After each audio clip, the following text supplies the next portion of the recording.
Okay. So hopefully I am actually live. I'm gonna have to check y'all. Y'all gonna have to bear with me tonight. I'm gonna have to check and see if I'm actually live. Um, because this shit could be fucked up. I ain't got no chat over here.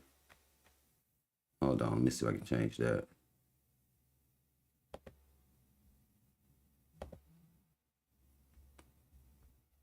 Let me see. All right. I just have to pull this shit up real quick. Y'all come on in here. If you actually can hear me, I need y'all to let me know you can hear me in the comments because I don't know about the audio right now.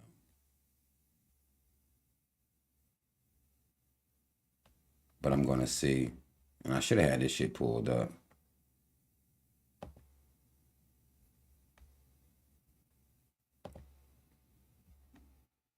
Okay. This way I can see the chat. Okay.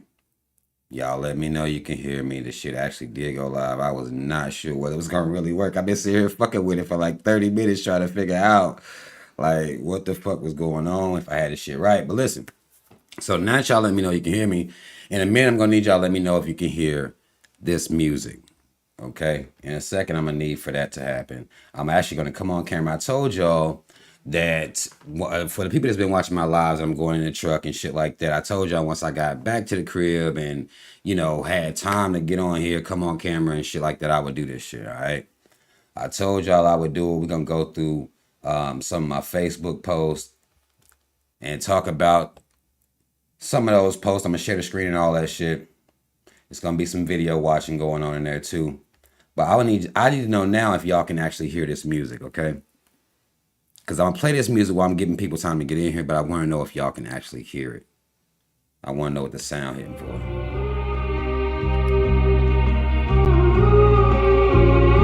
need y'all's help with this.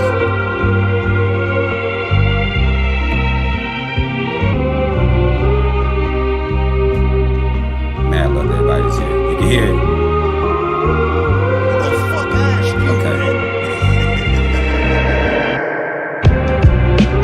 Kill or be killed, not heal or be healed. Fake is the new real. I wanna say what happened to hip hop, but then I be nagging. I wanna say you niggas whack, but then I be bragging. The last dragon, flamethrower, lawnmower, charge towards your greener grass, bypass your bandwagon till it's all over. Bring the white flag in. Towels get thrown, thrones get new kings. Feelings go numb, cause you been through things. Balls get dropped, pause, think hoop dreams. Get fried over the gravy, that's poutine, see? I decorate my emotions and metaphors, tell stories with allegories, so on, so forth. But who give a shit? The long lost lyricist, niggas got rich, talking nonsense, get yours. Shoot for the moon and keep a gun around. In a world so cold, at least the What that sound like for real? I need y'all let me know. Does that sound okay when it's playing like that? Sound is good. Okay. Let me know. I need to know if the sound is good because I'm trying to do this shit I got the little earbuds in and shit. I got a different mic. I'm trying to work the different mic. Got the earbuds in, see if the sound come through cleaner and shit like that. But if y'all can hear that, I'm gonna give people time to get in here and then we're gonna get started because this shit is random as fuck. I should have announced it. I didn't. All right, y'all know how I get sometime, but I didn't know whether I was gonna come on here or not. So I'm gonna finish playing this song and may play one more. And then we're gonna get started. So I'm gonna give people time to get in here before we get in. sun is out. Live in my mind, I question everything. To that point, I don't know what to think. I don't know what to think. I don't know what to think. I don't know what to think. Shoot for the moon and keep a a gun around. Hopped off the porch like, one of these days I'ma hop out the Porsche. Caught up in the days, had a pack of Newports. Couple dollars to my name, some knowledge in my brain, and my best foot forth. I never been afraid, I'm protected by a force. I can't really explain, and I'm guided by the source. Fuck about my way before I knock you off course. I was donkey up today, now I'm on my high horse. I shoot for the moon and keep a gun around. Janky promoters always gave me the run around. Hard times like, bad trips like, head to the sky like, can I win one time? Yeah, tis the question. I had to eat, the industry was giving me indigestion. But opting out ain't an option in my profession. You don't know what I'm talking about though, here's the lesson. Shoot for the moon and keep a gun around. In a world so cold, at least the sun is out. Live in my mind, I question everything. To that point, I don't know what to think. I don't know what to think. I don't know what to think. I don't know what to think. Shoot for the moon and keep a gun around. Listen kids, best to shoot for the moon, cause if you miss, you'll still be amongst those stars to live for risk. So take a risk and make a wish. Close your eyes and picture this. Whatever you do, just don't end up like Icarus. Try and fly too close to the sun, you get your wings burnt. Best you stay close to the gun, shoot for your dreams first. Joey be an army of one, get your whole team hurt. Ain't no telling where they souls gone when they leave Earth. Church, Solo told me lay them to rest. All these death stairs, but I'm still taking steps. I've been looked up to so long, I'm starting to break necks. I shoot sharp like the Glock came with a bayonet. I'm taking bets, how long it's gonna take them to say that I'm the best? A seasoned fed, a legend in the making, so they see me as a threat. My biggest flex is I did it all and never really broke a sweat. I'm aiming so far, they can't tell what I'm shooting at. Shoot for the moon and keep a gun around. In a world so cold, at least the sun is out. Live in my mind, I question everything. To that point, I don't know what to think. I don't know what to think. I don't know what to think. I don't know what to think. Shoot for the moon and keep a gun around.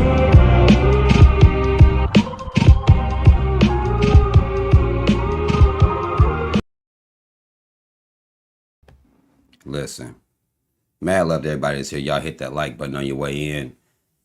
I'm going to play a little bit of another one just to, you know, set the mood. Hopefully everybody doing good tonight. Hit that like button on your way in. We'll play a little bit of one more, then we're going to get right into it. They will always haunt my dreams. The green twins with your eyes. Let me actually go ahead and come on camera. Let me see y'all. They will always haunt my dreams. The green twins with your eyes. Gotta do better, I gotta do better, I gotta do better, I gotta do better, I gotta do better, I gotta do better, I gotta do better, I gotta do better, I gotta do better, I gotta do better, I gotta do better today. Gotta do better before it's too late. Said I gotta do better, I gotta do better, I gotta pick up the pieces and master the puzzle upon us. Look the man in the mirror in the eye and be honest. Slow down time, get back in line with my chakras. Reach for the galaxy, leave stardust for thus after me. Enter the void, fill in the cavity. Risk the reward if that's how it has to be. I gotta do better, I gotta do better, I gotta do everything in my power to try to do what gotta do. Ride the tide, don't fight with the current that guided you. Melt the ice round the furnace burning inside of you. I gotta do better, I gotta do better, I gotta do better. There's nothing they can do that I can't do better. Better yet, there's nothing I can do that I can't do better. Yeah, I'm better. I said I'm better. Gotta do better, I gotta do better, I gotta do better, I gotta do better, I gotta do better, I gotta do better, I gotta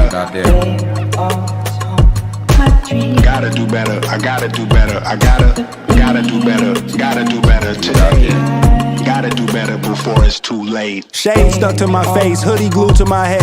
Hiding from the same world that made me who I am. Deep rest, can't even get out of bed. Too blessed to be so stressed. I do all this shit just to say get off my dick. Mixed emotions prohibit my focus. This what you wanted, what's wrong with you? You don't make sense. Feel like I could flip at any moment. Faces playing and it's fucking with me. Doing drugs was just a war with boredom, but it's sure to get me. Lord forgive me. Amen. Wear the crown of thorns for sport. I'm just waiting for a stone to hit me. Relationship on the rocks. My family all concerned. My homie still on the block, getting it off the curb. I'm stricken by survivor's guilt. I'm getting it off of words. Word. Come on, Herb. You gotta do better. I gotta do better. I gotta. I'm a chill. I'm a chill, y'all. Listen. People saying they can see me good. The sound is good. As y'all can see, I got the buzz. As you seeing with that little wire shit. Again, I'm trying a different, just to make sure the sound is good and clean. When I have the chance to be at the crib and set up, properly, hard lined in. I ain't trying to do this shit on no phone or nothing like that. Out in the world. Got a new mic, so y'all let me know if that sound stays real good and real cool throughout the entire live. I'm gonna go back and listen to it, actually check to make sure the sound was good. As y'all can see, I got my shades on and shit, right? This light is bright as fuck. And I wanted to give my eyes a break. I didn't, this is one of the things about going live, like I wanted to give my eyes a break. We spend a lot of times looking at screens, whether it's at work, whether it's on your phone, whether it's sitting at a computer, we spend a lot of time. Give your eyes a break. You got to. I'm giving my shit a break. I'm glad everybody is here. First and foremost, shout out to Team Rob. Y'all know what the fuck it is. Black first, second, and third. All right, I got y'all pulled up right here. So if you see me looking off, it ain't no, I got this shit pulled up right here. So I ain't looking to y'all. I won't be looking too crazy. Like what the fuck? So listen. Listen, y'all be feeling that music. Man, I love to y'all to be actually looking the people up that I play in here. We listen to real rap music. Not saying we don't get into some hood shit sometime, but I try to do the music that I like. I'll say I don't fuck with everything, but I'm glad some of y'all can feel the shit that I fuck with. Mad love to y'all for that. Now I'm about to try to share the screen again. This is all shit I'm trying to do that I don't know if I'm gonna do it successfully or not, but that's why I need y'all's help. That's why I'm gonna need y'all's help. Hold on, let me get this. Bring this down. Okay. And then that's me, and I'm gonna get me out the fucking background. Okay. We're gonna do that.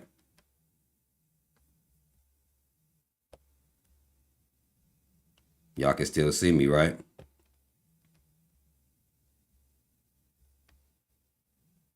Y'all can still see me? Let me come over here and look at y'all in the chat and see if y'all can still see me. Slide this over. Yeah, I might actually be doing some shit tonight, for real. Pull y'all's chat up right here. That way I can still see what y'all got going on.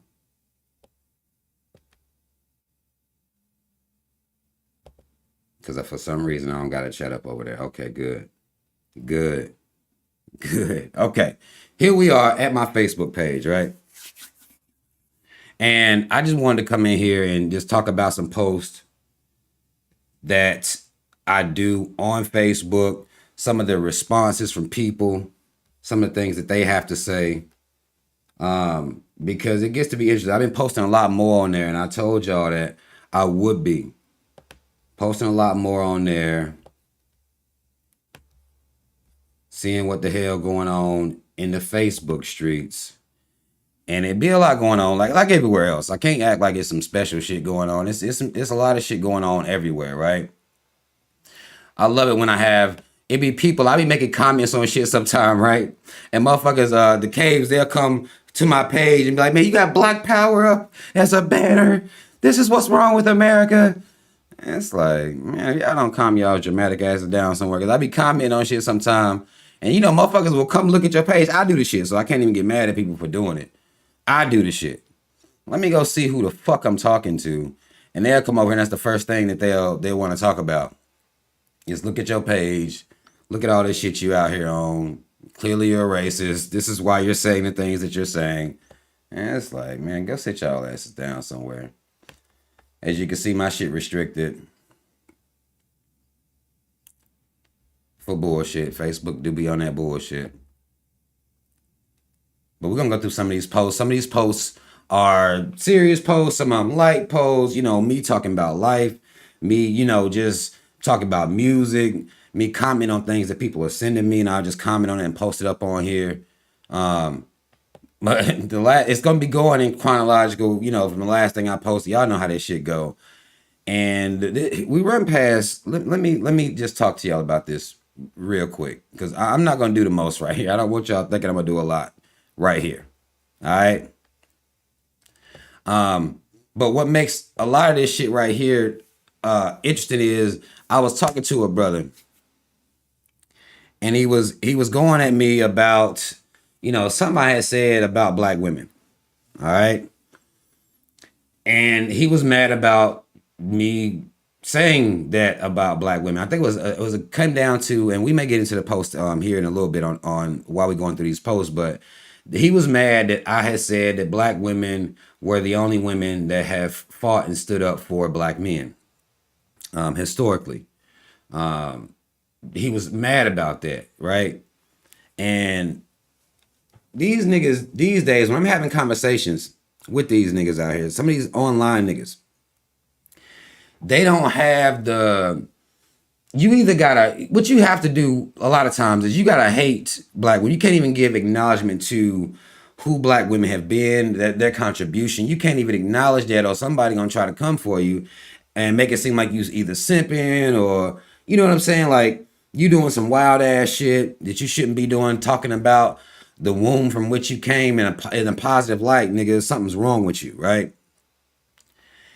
And I'm sitting here like, man, black people have this thing where, and I was talking to a dude one day, and it's made me think about that, where we got this thing where I know the difference between me and a lot of black folk is when I hear them talk about black folk, is they speaking from a place of pain, or all the hurt and trauma that black people have caused them, and this leads them to be less than loyal to their blackness. This is what leads them down this path of, well, I'm listening to these motherfuckers, well, black folk ain't do nothing but pick on me when I was coming up, or black people didn't do nothing but, give me a hard time, bully me, talk shit to me, talk about me, laugh at me, and all this old shit, right? And what I came to the realization of is you can't even get on this path for black people in black liberation if you cannot forgive black people and the things that have been done to you at the hands of black people in your life. You can't even get on this path. You can't even begin to assess the problem with black people if you in fact have this animosity towards your people based on what they did to you.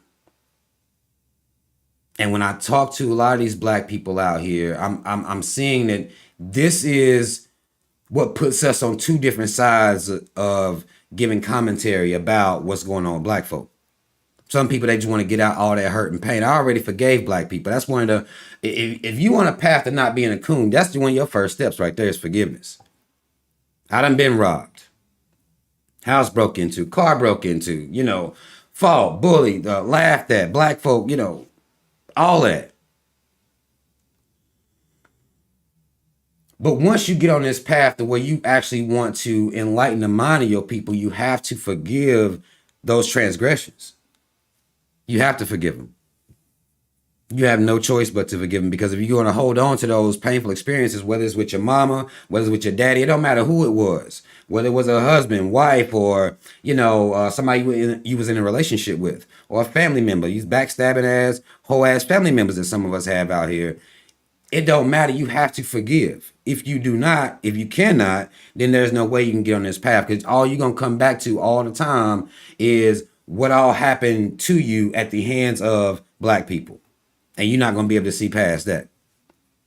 And it makes it hard for you to even speak to what's really going on out here where black people are concerned. It's going to be a little difficult for you if you can't get over it. If you can't go through the shit that you're going to go through dealing with black folk and come out on the other side like, okay, Here's what the fuck going on. But these my people. I'm not gonna get to the point where I just hate my people because of the bullshit that they may have put me through when I was coming up out here. You can't do that. If that's as far as you make it, then you're not really, to me. I'll say, to me, when I talk to these type black folk, these are the black people that have they'll fuck around and be like Republicans and call themselves being tough on black folk when all they do is project self-hate. That's all that's happening.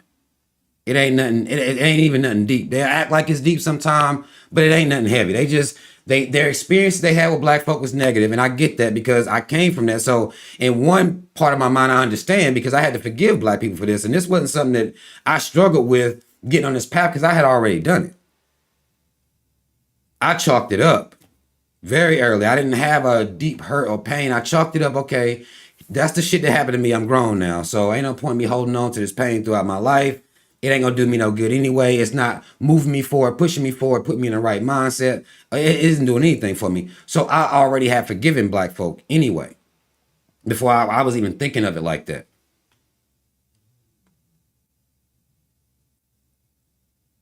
So it's like some people, they hurt. So every time they on these black posts, it don't matter, black post, anything about the black community, they gonna come out and give their negative takes. That's just what they gonna do.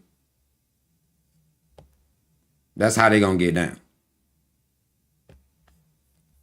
Hold on, watch this. Let me show y'all this first post. I just wanted to share that with y'all because I face a lot of that, and for the longest, I tried to understand what that was, but the more and more I sit back and observe black people, it be from those perspectives that they're speaking from.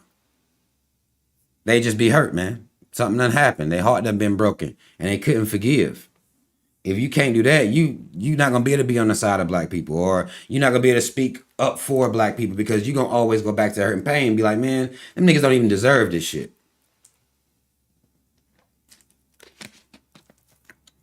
They don't deserve it. They've done nothing but cause me pain and strife my whole life. And I run into people like that all the time. Can y'all see this shit? Y'all see this first post? Let's get into these posts real quick. Y'all see this first one? Now, apparently, upon me doing, I guess, further reading up, there's a such thing as love after lockup. And I've heard of it. I've heard people talk about it, but I've never seen it. So I don't have any visuals to put with the actual show. But I saw this picture floating around. Let me see if I can if I can isolate the picture itself.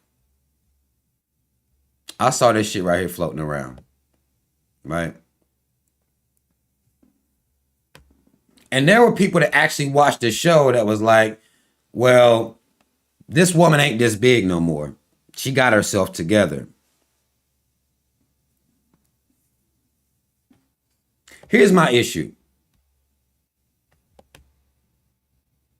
Because now I'm trying to get back. Let me go back. I'm trying to get back to where I can see my caption. Here's my issue, yo. I don't understand the people that can do this shit. Like,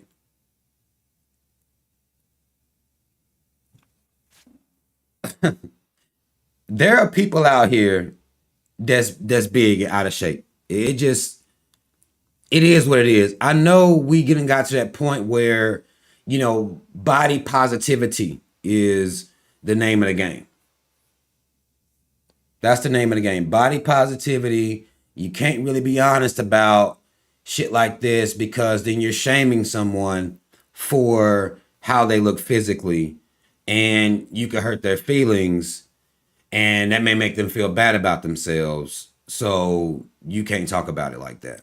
You have to create a delusion in your mind to, feed this alternate reality that they're pushing for different sets of people to live in. It's like you don't even have to live in the real world. You can create whatever world you want and complain and call people fat phobic. And when you have terms like fat phobic existing out here in the world, the only thing that what you need to do at that moment is look around, man. Look around. America, 3Ks don't get this shit fucked up, Incorporated, is the fattest country in the world. That's not, me creating a narrative to, you know what I'm saying? Like, just trash people, trash America. This is just a fact.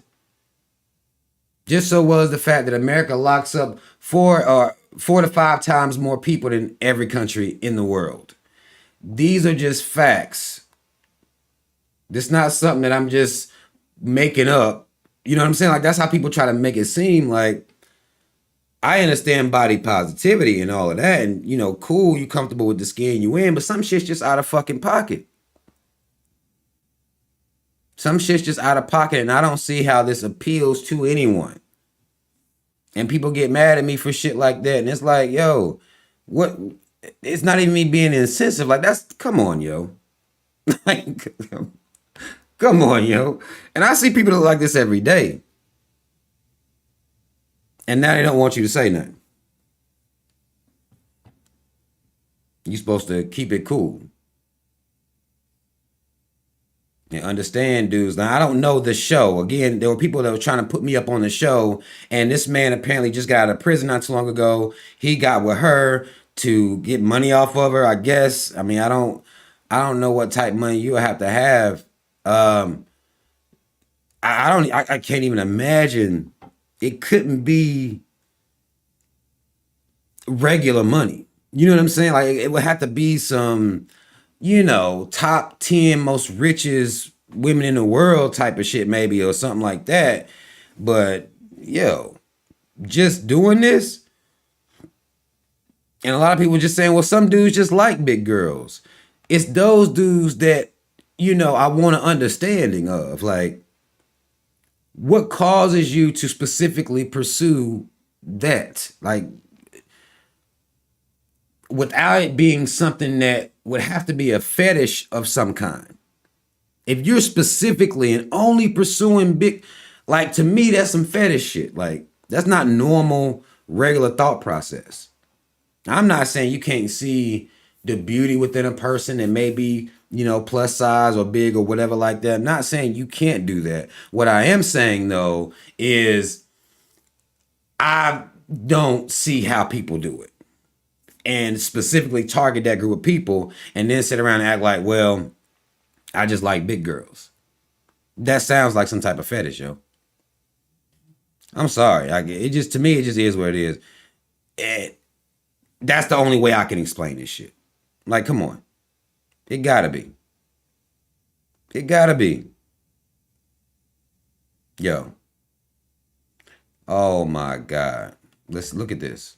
This is gonna be a video. And I don't know how Facebook does it, playing the videos off of offline, but we gonna see.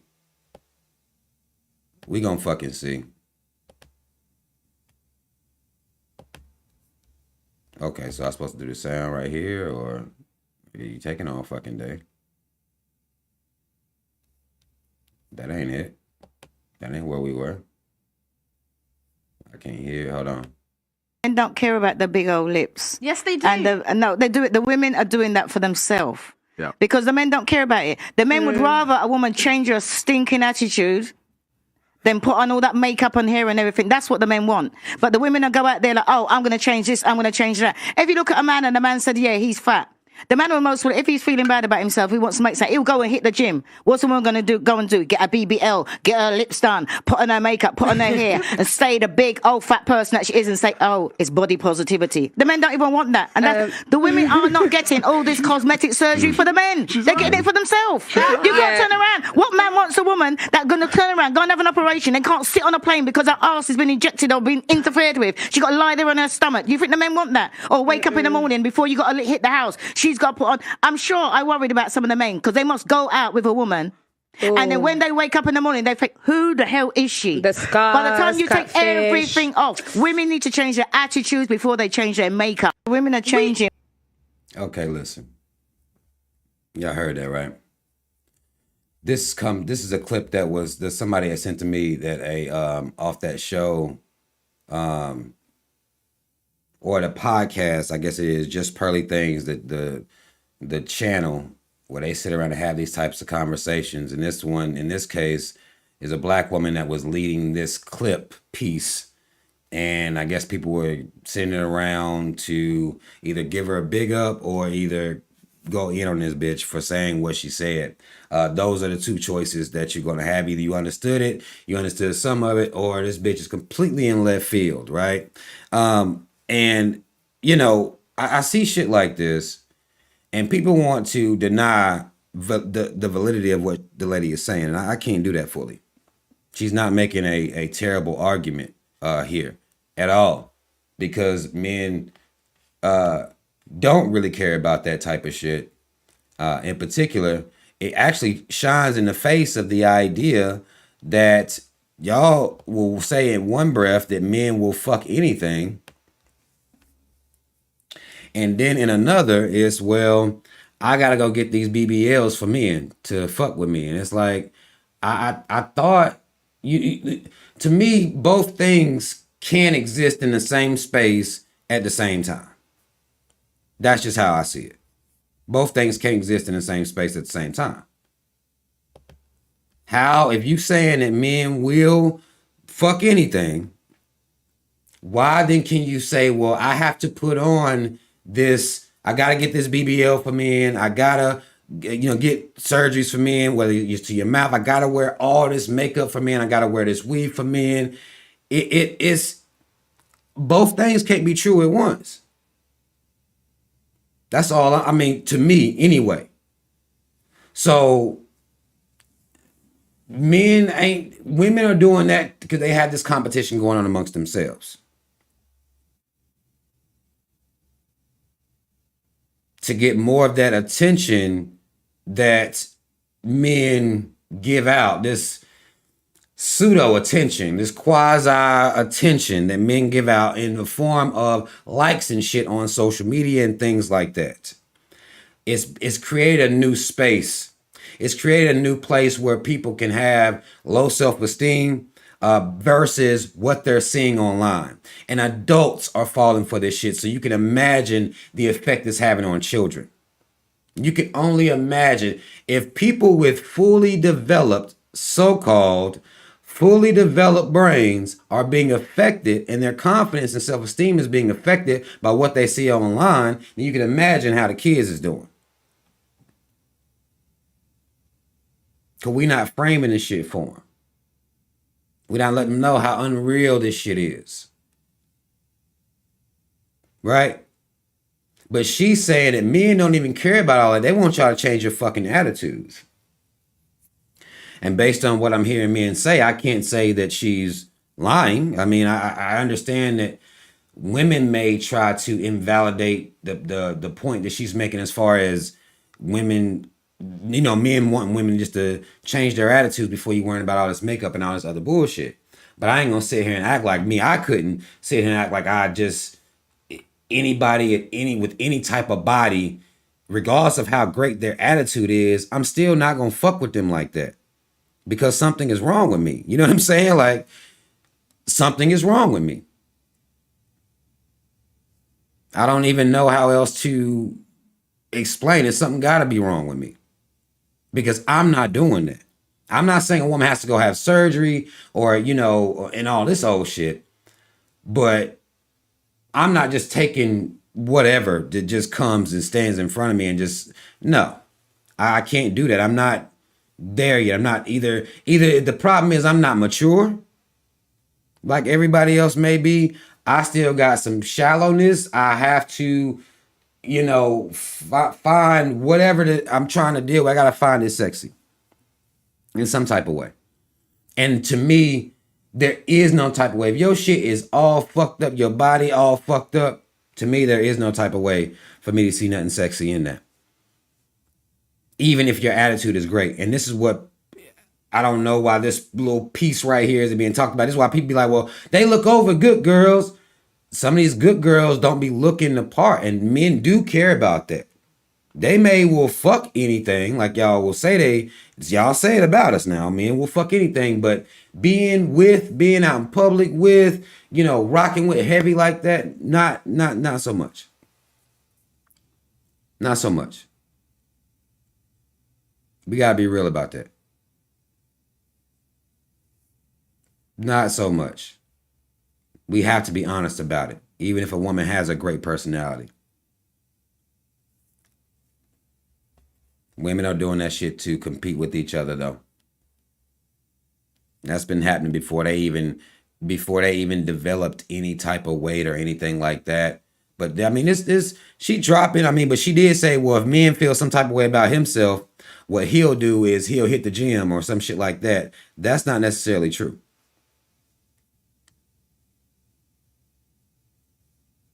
That's fake news.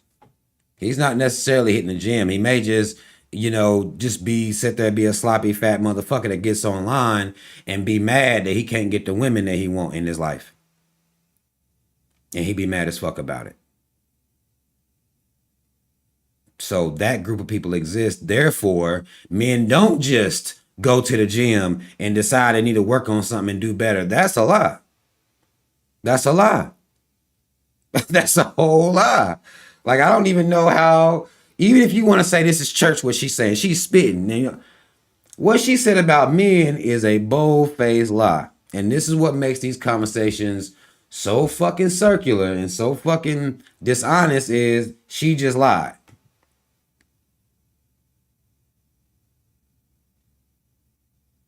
She just lied. There are some dudes that ain't gonna do shit but sit here and be mad that they can't fuck all the women that they want to fuck regardless of how they look and how they present. Men act like that. There's entire legions of them online, mad because they're a good guy. They really sweet if you get to know them. These motherfuckers, right? But then they don't care about their appearance value. They could give a fuck less about their appearance value. And if you don't care about your appearance value, then to me, that should be something that's looked at as a red flag, as y'all call them. You don't care about your appearance value.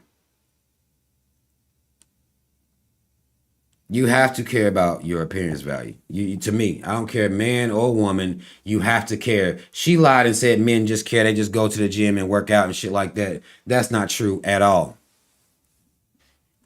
At all. Now, women do lead the league and going to get surgeries and shit like that. And women, men ain't wearing makeup and weave. Well, some of these men catching up with this damn weave shit. Well, I done seen weave beards being installed. I've seen weave put on men's heads that make them have waves and shit. And I'm seeing some shit. I'm seeing some shit that's going on out here. I'm seeing this shit. So I can't even... Men still gotta wear their blemishes on their face. I'll give men that, but they done started using this weave and however ways they want to use it. Nah, I'm not gonna do it. I'm not gonna get to be at the point where I feel as though that's necessary. I don't see it. Like, just let it go, bro. Let it go. But men men catching up with that too. But I feel like if people would approach those conversations with more of a balanced approach, like instead of her just lying about me and going to the gym like that, then I feel like conversations could be a whole lot better. This post I made right here had people talking in the comments. Mad love if you actually do fuck up me on Facebook and you participate in the comments and shit. Says a black man that likes to play video games to have fun gets criticized, automatically seen as lazy or a little boy. A black man dancing like or dressing like a black woman on social media for fun gets celebrated. That's something I looked around and I noticed. because I see these conversations happening about men playing video games, and this conversation, it's like you hear it often. Like it's really it's a conversation that people come back to on multiple times throughout at least my time on social media. This is a conversation that everybody always come back to this one, whether a man can play video games or not. And not be, oh, that's all he do. He a lazy motherfucker, or he a little adolescent ass nigga. He can't grow up. He don't want to grow up. He a Toys R Us kid ass nigga. This is the conversation that's had for him, right? This the conversation. Can't play video games, black men. That shows the little boy, the little immature boy in you. How could you be playing video games? That's immature. Real men don't play video games. They out here working.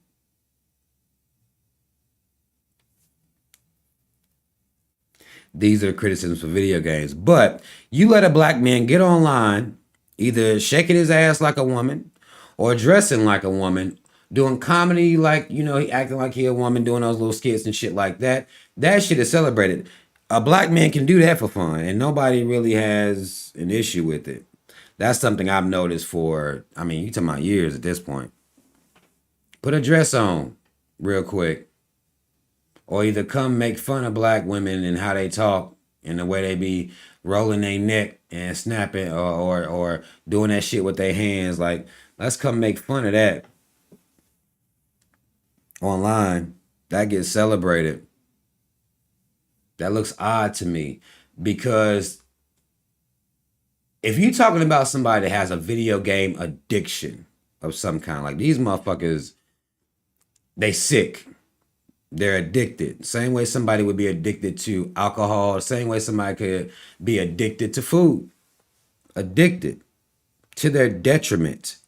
Even if it's killing them, they're still going to keep doing it. Right? That's an addiction.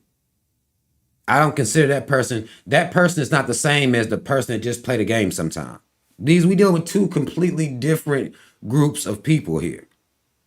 And I feel like people only acknowledge the extreme motherfuckers that play the game, 18 hours a day and aren't getting paid for it. Now, the people that getting paid for it, I'm sure they don't give a fuck what y'all talking about. They don't get paid for playing the game, but the people who have an addiction to the game.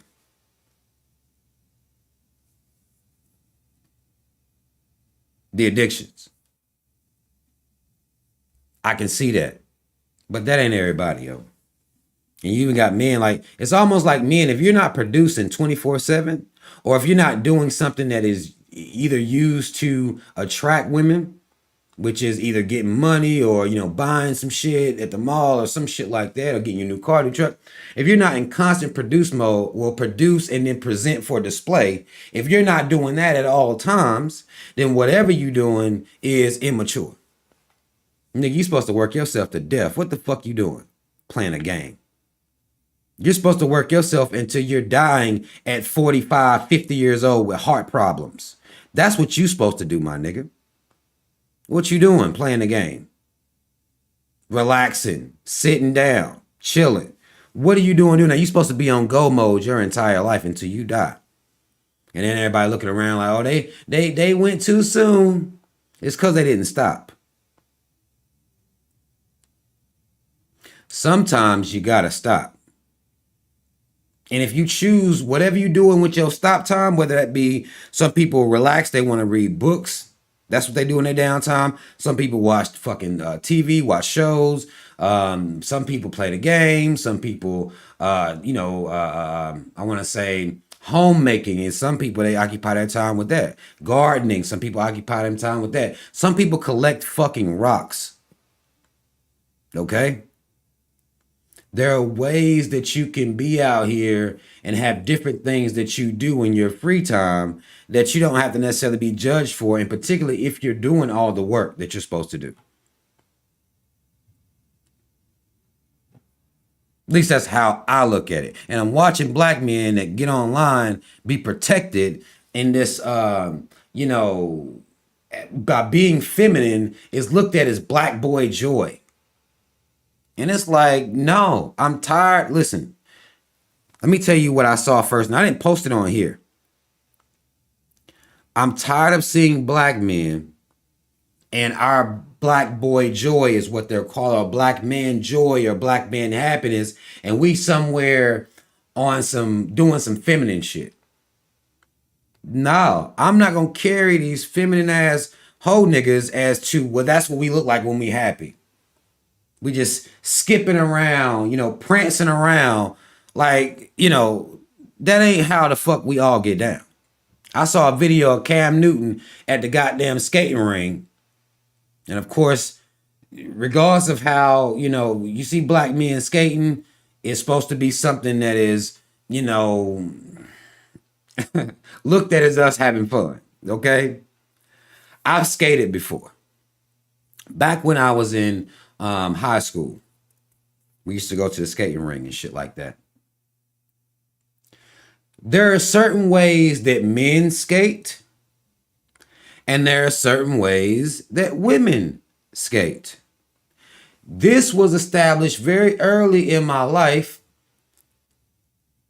I knew at the skating ring, women was going to be doing shit that men wasn't supposed to be doing. Little boys ain't supposed to be doing what the girls is doing. There was order and structure in my mind as to how this was supposed to be. Right? At least that's how I saw it. Hold on, let me make myself a little bit bigger,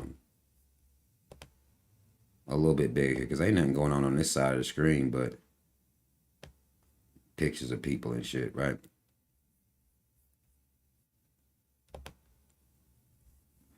But I saw Cam Newton out here like that, and I'm like, okay, fine. People are like, y'all always want black men to be uptight and firm, and y'all won't let them relax for a minute. My relaxation does not look like me busting out into no twirl. That's not how I relax. That's not how I have fun. But now I'm being told that this is what a black man having fun really is. And if you're not acting like that, you're repressing yourself. You just, you confined, you bottled up. You won't let it out. It's like, it's not in there. What if I don't have no twirl? I don't want to twerk. I don't want to dance like a woman. I don't need to express my joy in that fashion to experience happiness. Like, they're trying to really, really, really push an anti-masculine narrative, even as they're wanting black men to open up more, share their feelings and all this old shit. The only way you can do that and it not be toxic or not be deemed as toxic masculinity, the only way you can do that is if you got a twirl just hiding deep down off in your spirit that you've been waiting to get out and you've been repressed all your life. No, it's not in there. Okay? That's not how I express having fun. Okay? That's not inside of me just waiting to get out like a goddamn Jack in the Box or some shit. Like, I don't have no little gay nigga inside of me waiting to get off. Like, stop this. And I'm tired of y'all telling me that's who I have to be, emotionally mature or have emotional intelligence. No. I'm not going to let society bully me into this position. I will not. It's not in there. Okay? That's where I'm at with it. And I'm tired of this shit. And y'all black men, be careful when you notice them trying to turn and spin this shit into that. Oh, this is what black men do for fun. No, I don't have to, skip. No. I don't express my happiness that way.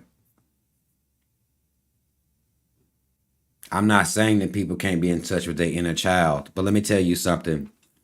Even when I was a child, I wasn't skipping around twirling. There were rules. There were things that women, little girls did, and that men and little boys did. And that was even when I was a kid. So y'all not going to fool me with the boy. You're not going to shame me for playing the game. And then But if I get on here and dance, that means I'm happy, which also should be an issue at this point. We just saw that man that worked, that black man that worked for Ellen, I forget his name. He was online dancing, doing all little TikTok dances. But guess what? Won't happy though. Won't happy though. And end up getting himself the fuck up out of here. Walk this self out. Basically. It's almost like if you was to see somebody go into like a bounce in a club holding his own shirt in the back like this and then throwing himself out. That's what he did, even though he was smiling and dancing. A lot of times when you see people acting like this, they're looking for attention and they don't care whether it's negative or positive. They just want attention. Social media has done that now. And you'd be very hard pressed before the age of social media for people to be out in public busting out into fucking random dance. Not real life. Okay? It's a Broadway musical. That's not really how people supposed to exist. Social media did that. When you can be recorded dancing or making people uncomfortable as you're dancing, which segues into this motherfucker here. Watch this. That's a good segue too. Y'all's boy. I'm gonna call this boy Y'all's boy. I came to get down. So get out your seat and jump around. Jump around. Jump around. Jump around. Jump up and get down. Jump, jump, jump. Everybody jump. Jump, jump, jump. Jump, jump, jump. Everybody jump. Jump, jump, jump. From this cops at a Dunkin' Donut shop. Sure enough, I got props from the kids on the hill with my mama.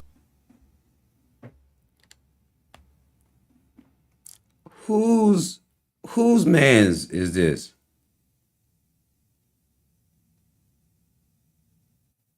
To jump around? The jump around, see, the masculine version of this, when I was coming up, jump around, you just do this. And you might jump a little bit. You might jump a little bit and do some. But that's it. This is not inside of me waiting to get out. I don't feel repressed because this ain't busting out this nigga in these tight ass pants and these weirdo ass clothes, always in public, looking crazy. I never saw this before social media in my real life. I've seen people now in my real life bust out dancing, doing videos for TikTok and shit. I've seen that now. Now that's a part of my life.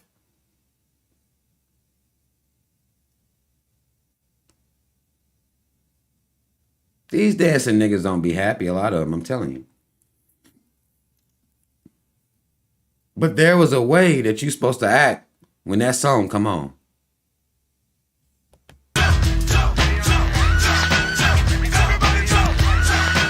It's real firm, you know. What you doing to it is, this is what it was back then. Like, not this. What is this?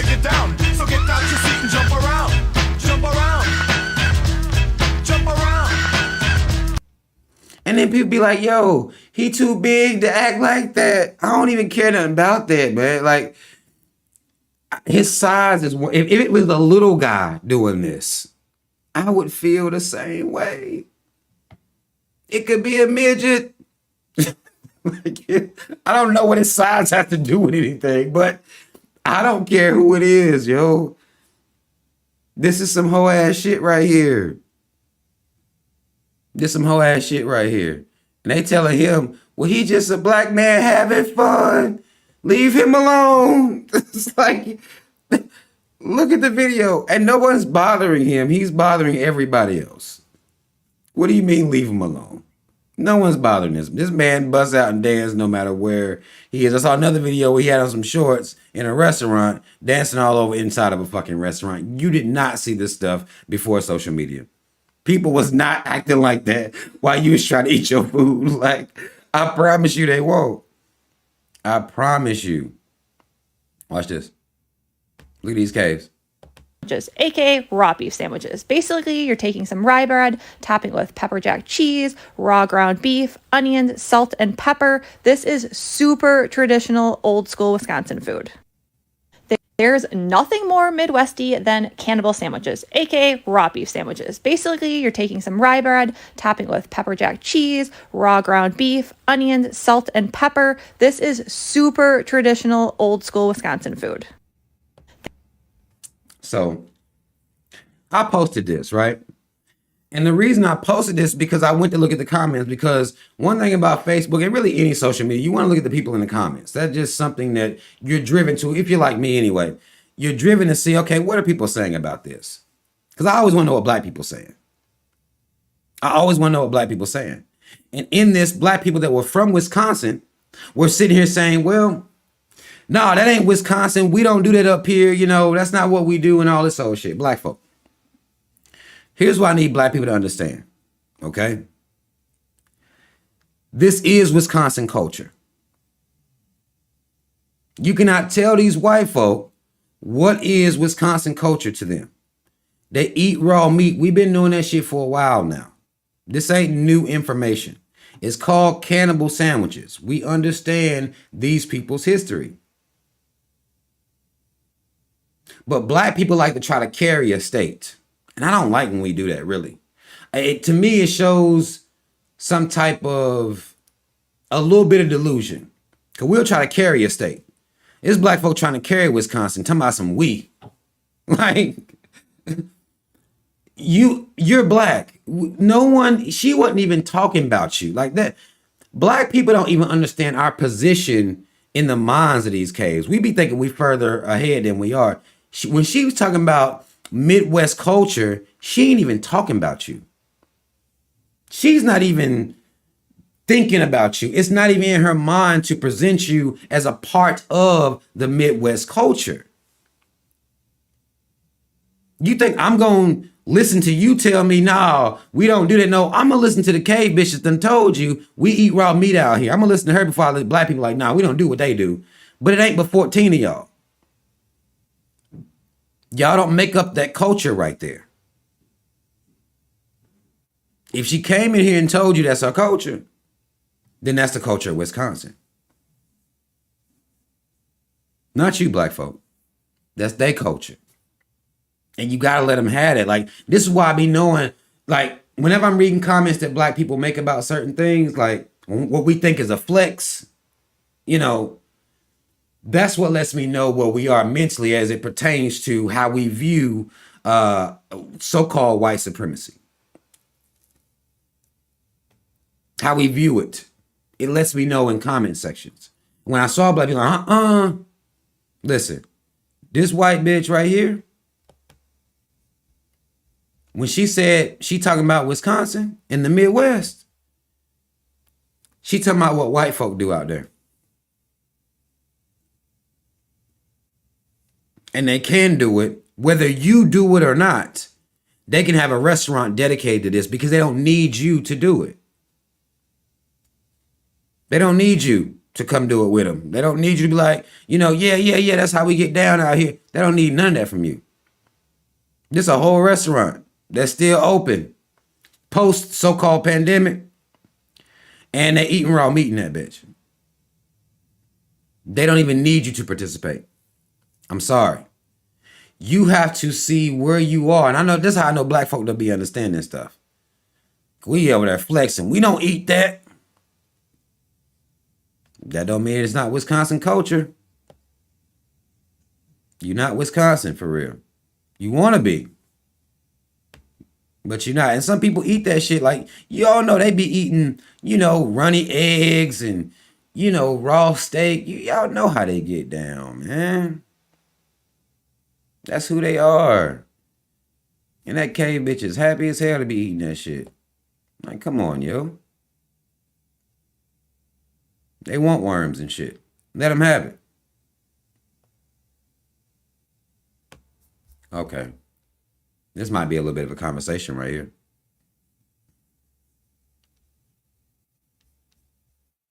Hold on, let me check out some of y'all's comments. If you haven't hit that like button for me already, hit that like button for me. If you haven't.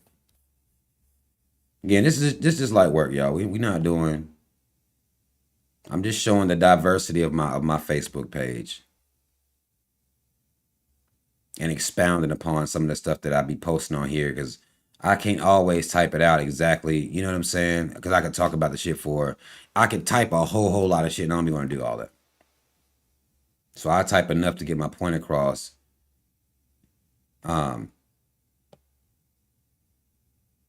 Just to see what the comments do. But here's this one though. Say, I think it's so. And black women think they're going to hate black men into leadership. It looks so foolish, day in and day out, same old conversations that aren't going anywhere and getting us anywhere. Oh man, hold on. Let me see.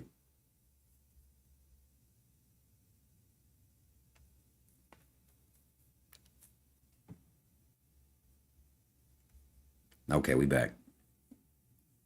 So this is what I notice black men and women doing on pretty much a daily basis. We somehow got this idea in our mind that we're going to hate each other so much, and then that's what's going to get us, in a better position with each other. This is what's going to motivate the thugs, right? Right. This was going to motivate somebody, whether it be black man or black woman. If black men just hate black women enough, they're going to get that submission. They're going to cuss this bitch out, talk about her like she ain't shit, tell her why she ain't married. They're going to do this, and just beat the shit out of her. And then she's going to come back through that process as a submissive black woman. She wasn't, but she going to go through this, and then she'll become this through that fire.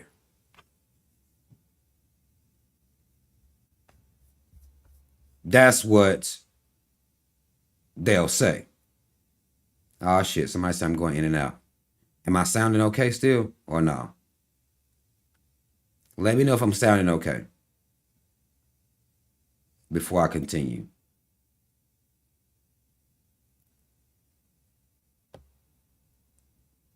Y'all let me know if I'm sounding okay before I continue, because I don't want there to be any issues. You may have to refresh it.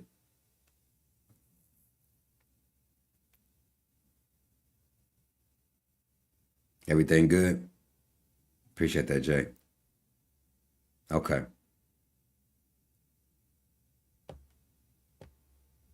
Okay.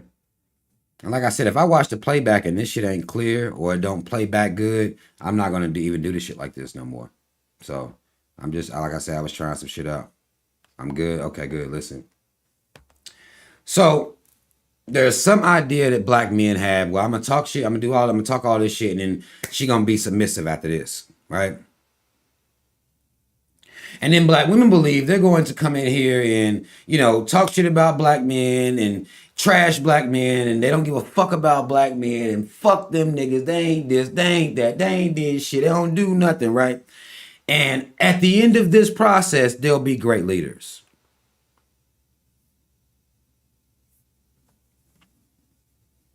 And I'm looking at black men and women.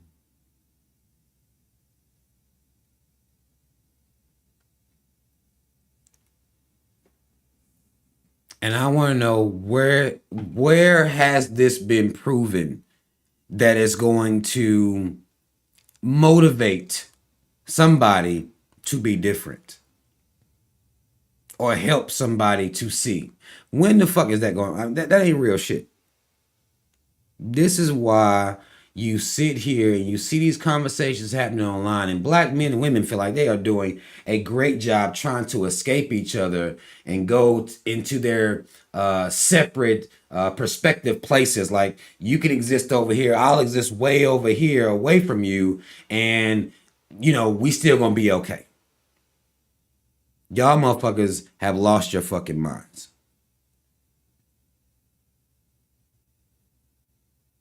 Just so well as you can't hate somebody into submission, you can't hate nobody into leadership, you can't hate nobody into protecting you. It don't work like that. Y'all niggas look dumb.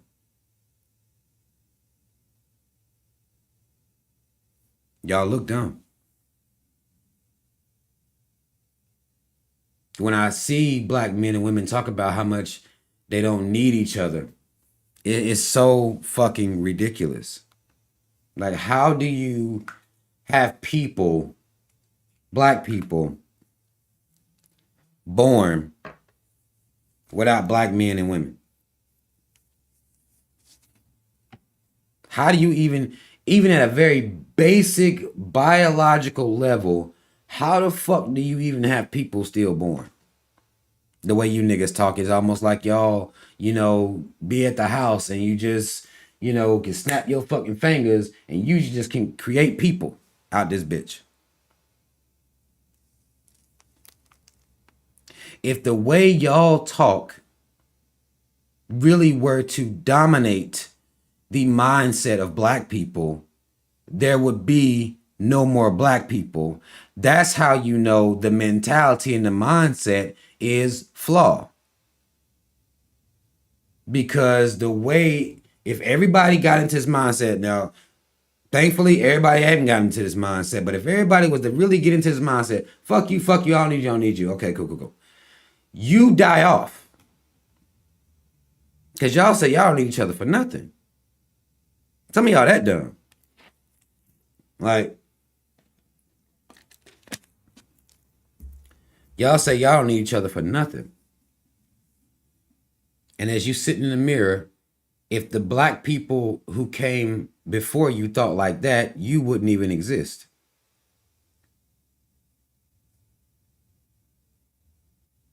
So if you take yourself away from each other and y'all go blend into these other groups, they will absorb your blackness. They will absorb it. And you will be nowhere to be found. The way y'all talk. Some of these black men, it's hard to even believe that they was even born to black women. A black woman is the way that they got here. You would never even put that together. Like, it's almost like it didn't happen. Like, you wouldn't even exist without this woman risking her life for you to be here. You wouldn't even exist.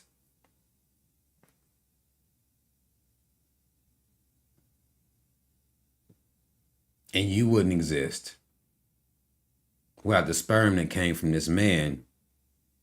You wouldn't exist. And then some people even go, and even something simple like that, some people will start talking about sperm banks. Like that's supposed to disprove the necessity for men. Who the fuck going up there to jack off their dick to put the sperm in the shit anyway? So either way, you're not going to skip. There is no artificial process to create sperm. There just isn't. Like, what is wrong with y'all? There is no, even if you say, man, I don't need no man, I go to the sperm bank. Guess what? Some men had to go to that sperm bank. They don't have a way to produce it artificially, or there would be no sperm banks. There will be no need for sperm banks if they could just make it.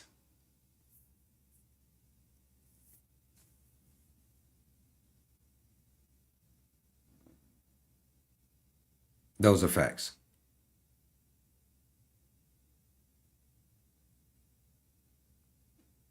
If they could just produce it, if y'all just don't need each other, and this is, what y'all are saying out loud, online, in comment sections, it's sad as fuck, but y'all just dumb. And I hope people that listen to these people and whatever draws you listen to them, I hope you're not letting what they're actually saying infect your spirit. You want to listen to them? Fine, whatever draws you to them, but do not make yourself believe that you would be here even without both teams working together. There's no other way. There's no other way.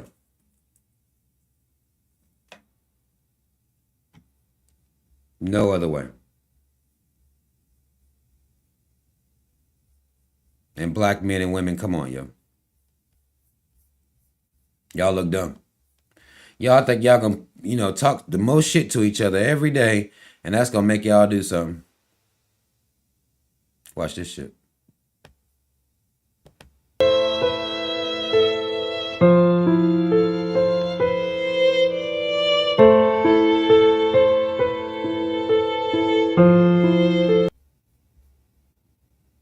I hate how this shit plays out.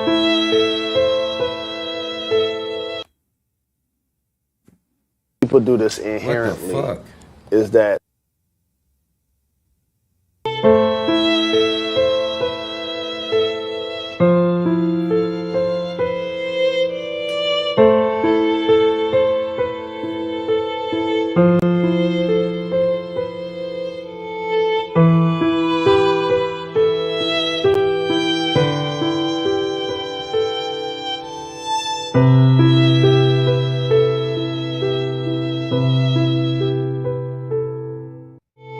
Let y'all see it again.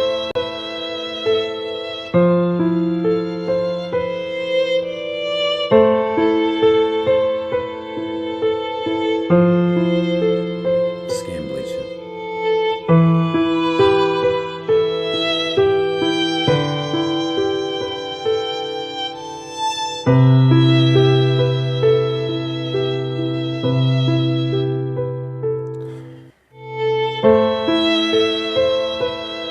Listen, let me tell you something. I'm gonna tell you what's so sad about this is because we can't have a conversation about self-hate. Because as Black people, we'll convince ourselves that this is not a condition that we exist in. Like it ain't even really real. Hold on, let me get back caught up with myself. Where the fuck am I right now? This ain't my page. It can't be. Hold on, y'all, my bad.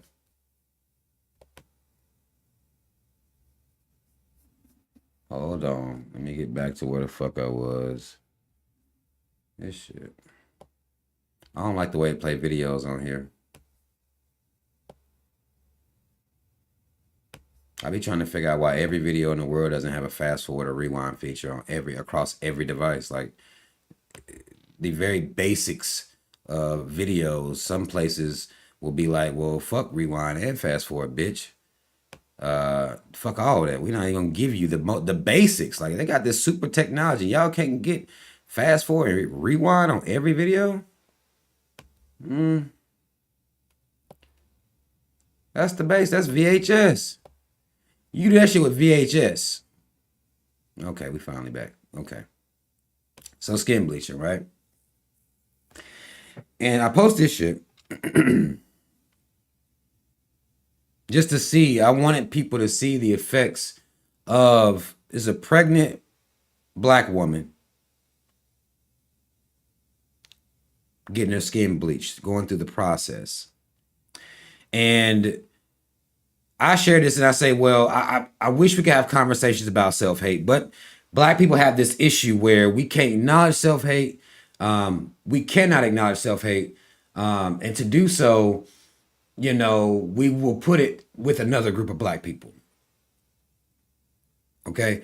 I watch Black Americans do this shit constantly. Just like when I shared this and I talked about and I wanted to have a conversation about Black people and self-hate, people were like, oh, well, she's from overseas. That's Jamaican, the Caribbean, those is Africans. Like, they act like that. We don't, self-hate shouldn't even be a conversation we having because that's something that they do. That's what Black Americans are able to do on any conversation about self-hate. It's other groups of Black people, not us. We don't coon. We don't hate ourselves. We don't worship caves. We don't do none of that. American Blacks don't do that. Those is foreign Blacks that do that.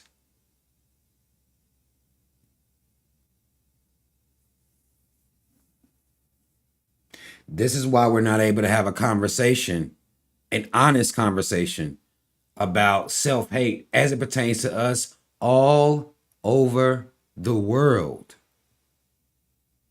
You got your way of self-hate. They got their way of self-hate that may be more prevalent there, but it's still self-hate. Regardless, it's self-hate. That's what Black people in America, that's one of the things that I watch us do. And it's one of the reasons to me that we can't really even get forward, because we don't self-hate. We don't really deal with that. At least that's just the lie we've convinced ourselves, that we don't act like this. We love the skin we're in. We love our hair. Yeah, fucking right. What are y'all talking about? Oh, I'm not doing a skin bleaching bath. Just because you don't do that version of self-hate don't mean you don't have your own version of self-hate that you practice all the time.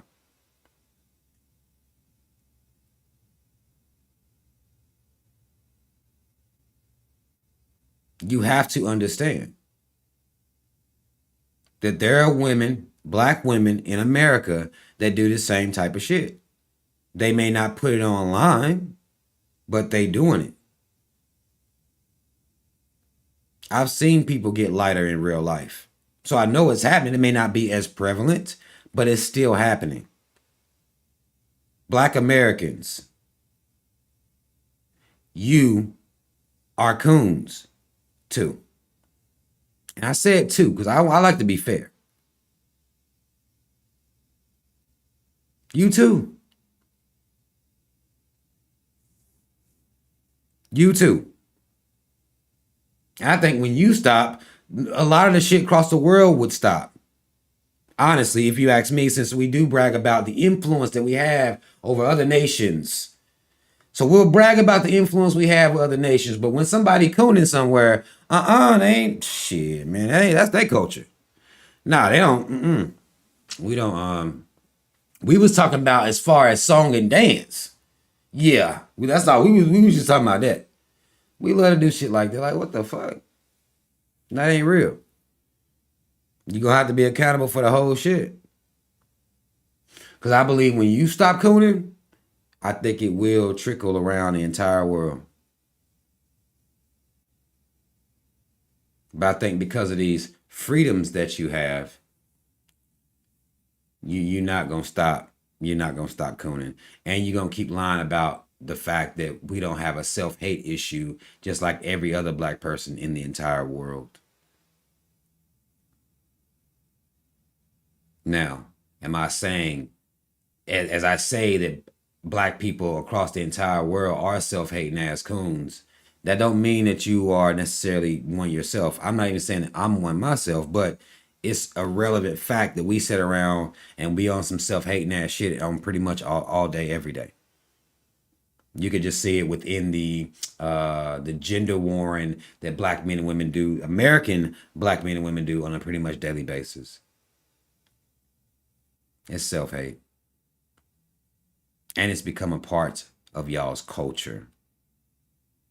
It's expected for you to get online and trash each other as romantic, as it pertains to romance, on a daily basis. That's a part of your culture.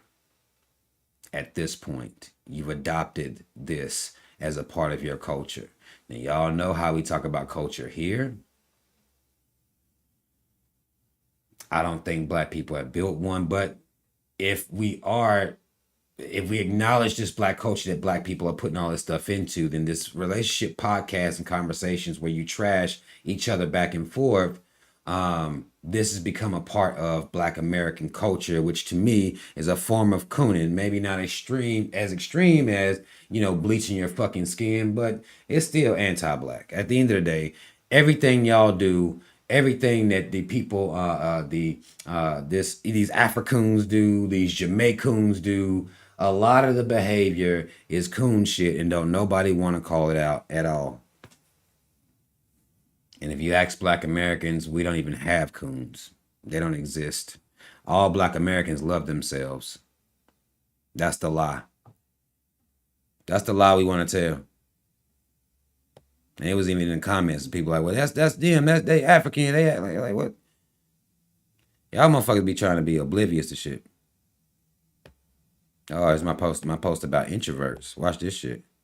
And this is something I see people doing out here. This post reads, people claim they introverted like it makes them a more interesting person. When in fact, a lot of folk don't want to admit that the only person that can tolerate their insufferable attitude is themselves. Those are facts. And thus the loner lifestyle, and people think being forced into isolation is what an introvert is. Not it, right? A truly introverted person has the glow that attracts all people and personality to be the life of the party, and can be these things in small doses, but that shit drains their soul. And instead of having soul draining experiences, they choose to chill alone and don't feel lonely. Actually, they love the time alone. True introverts. These motherfuckers online be lying, yo. I'm noticing that people can lie about who they are as it pertains to their personalities. They're able to lie about it online a lot because it can't be checked. You can't check, most people don't know people in real life, so you can't check whether or not people really introverted or not. People try to say introverted to add some type of mystique to them. Like, yeah, I don't really be fucking with the world like that. Well, the world rejected your ass. That's what happened. You're dealing with rejection. So that's a different situation than an introvert. Okay? Like, they kicked you out. So that's not going to be like your, it's not going to be the same as your introvert people, because introverted people are people that didn't get kicked out. They walked out and they still got people pulling at them, trying to get them to come back in at all times. Those people. Now, everybody wants them in the streets. Motherfuckers want them to be the life of the party. They can be the life of the party. But it's just, that shit's so draining, yo. I'm talking about even me just having to engage in random conversation that I don't want to have on a pretty much daily basis. That shit drains my soul. That was one of the things, like, before I started driving trucks, having to, go into buildings and be surrounded by people that I had to have conversation with, or, they're going to be saying something to me, or they giving me the work plan for the day, or whatever the situation. I had to have conversations with multiple people every day. That alone drained my life. That alone.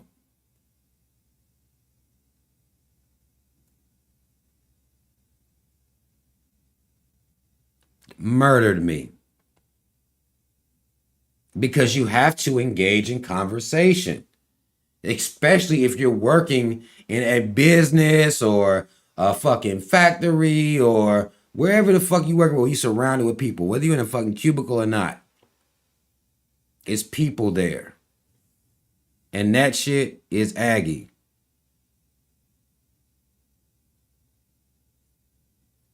Aggy as fuck. That shit is draining. Not just the work itself, just being around people is draining. Because when you leave the house, most people have already put on some type of outfit. You done put on something that you really didn't want to put on. If you had it your way, you probably walk around the house in your drawers pretty much all day. Okay, let's just be honest about this. Walk around in your drawers. That's why when the so-called pandemic was happening and people were doing their Zoom calls and shit like that, a lot of people was getting caught in their drawers then. A lot of people just getting caught in their drawers, yo. That's what people really are. By the time you take the time, get up, put yourself together, and go outside, you're projecting a character to the world anyway. You have to be cordial with the world, in particular if you work, go to school. You gotta deal with people.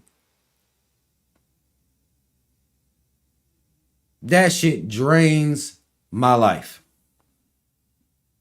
It does. truly introverted people, and that doesn't mean that when I'm talking to people, I'm just rude or I'm just cussing people out or I'm pushing people away or my attitude is so trash that people don't want to be around me. No. When I engage in conversation with people, most of the time we end up laughing. We're going to end up laughing about something, or I may end up talking about something. People think I'm funny. They want to hang out with me. So it's not that I didn't get rejected from the world. It just drains me to be in those situations. Once I stopped clubbing, partying, all that shit, like that shit was just, it drained my life. It didn't matter how many bad women was there. It didn't even matter, yo. It couldn't even get me. It still couldn't get me out of there. You know what niggas want to hear, man. It's bad bitches up at the club. And I don't know if that's still a thing, but that's what it was when I was out here a little bit. And after a while, even that, I'm like, no, I don't even, that's not even strong enough. That's not even strong enough. I don't care how many bad bitches at the club, I still don't want to go. Because I don't like talking to even them. I don't even want to talk to them. Yelling over loud music, like I think I'd rather chill at the house. You know, I think I'd rather just chill at the house. Don't want to be involved in that at all.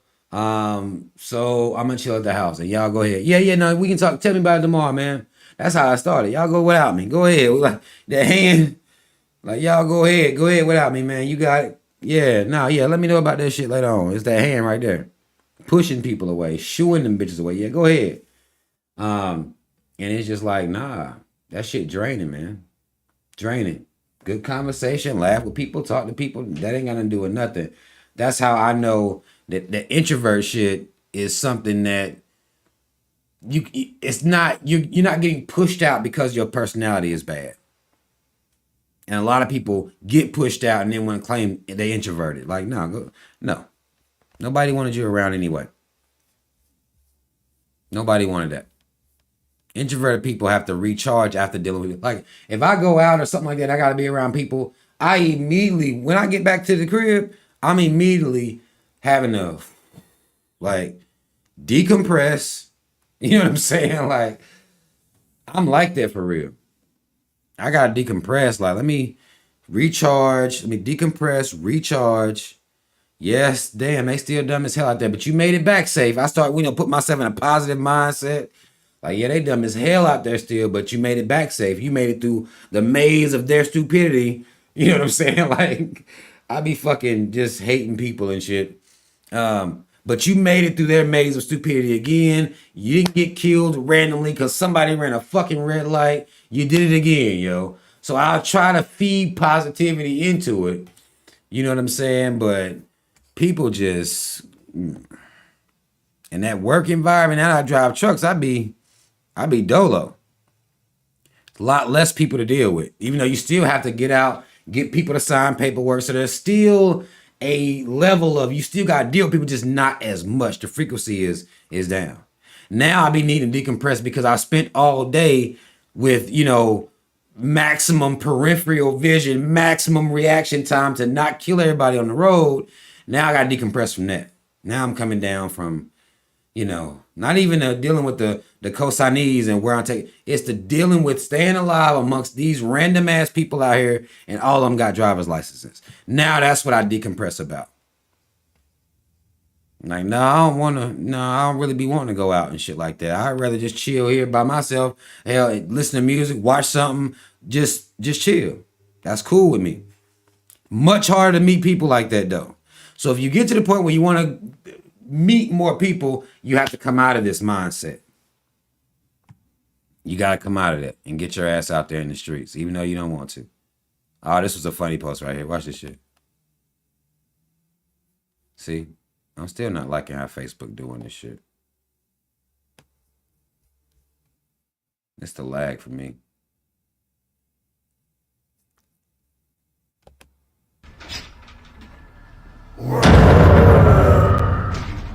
I'm gonna play it again. I'm gonna play it again. That shit funny. I'm gonna play that shit again.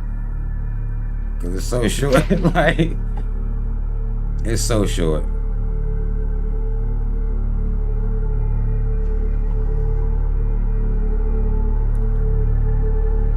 Right. Right. Right. Yo, I saw that shit. I say, black people are silly as hell. We really are. Watch this shit.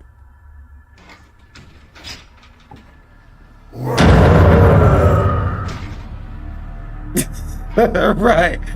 Oh, okay. Say less. You know what? Say less. You right.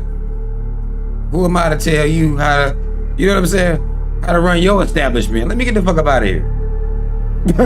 Easy.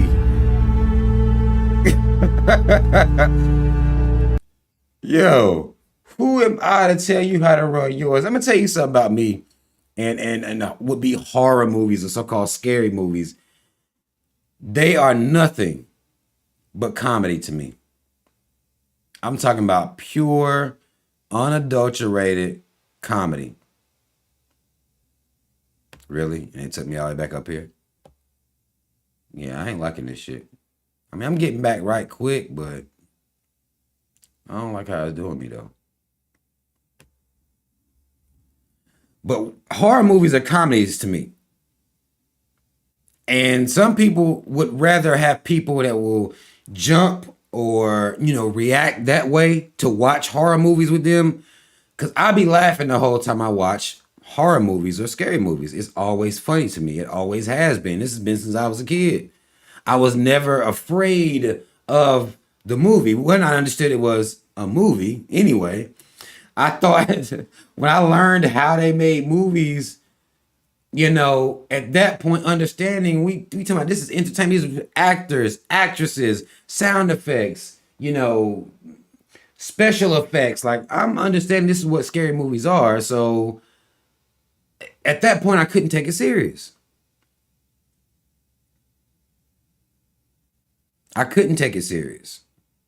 Once they start interviewing the people that's done been in the movies, how did you feel making this, playing this role in this movie? Well, it was a role of a lifetime, And it's like, well, how then can I be scared for real if it's impossible? It just ended up to my very young.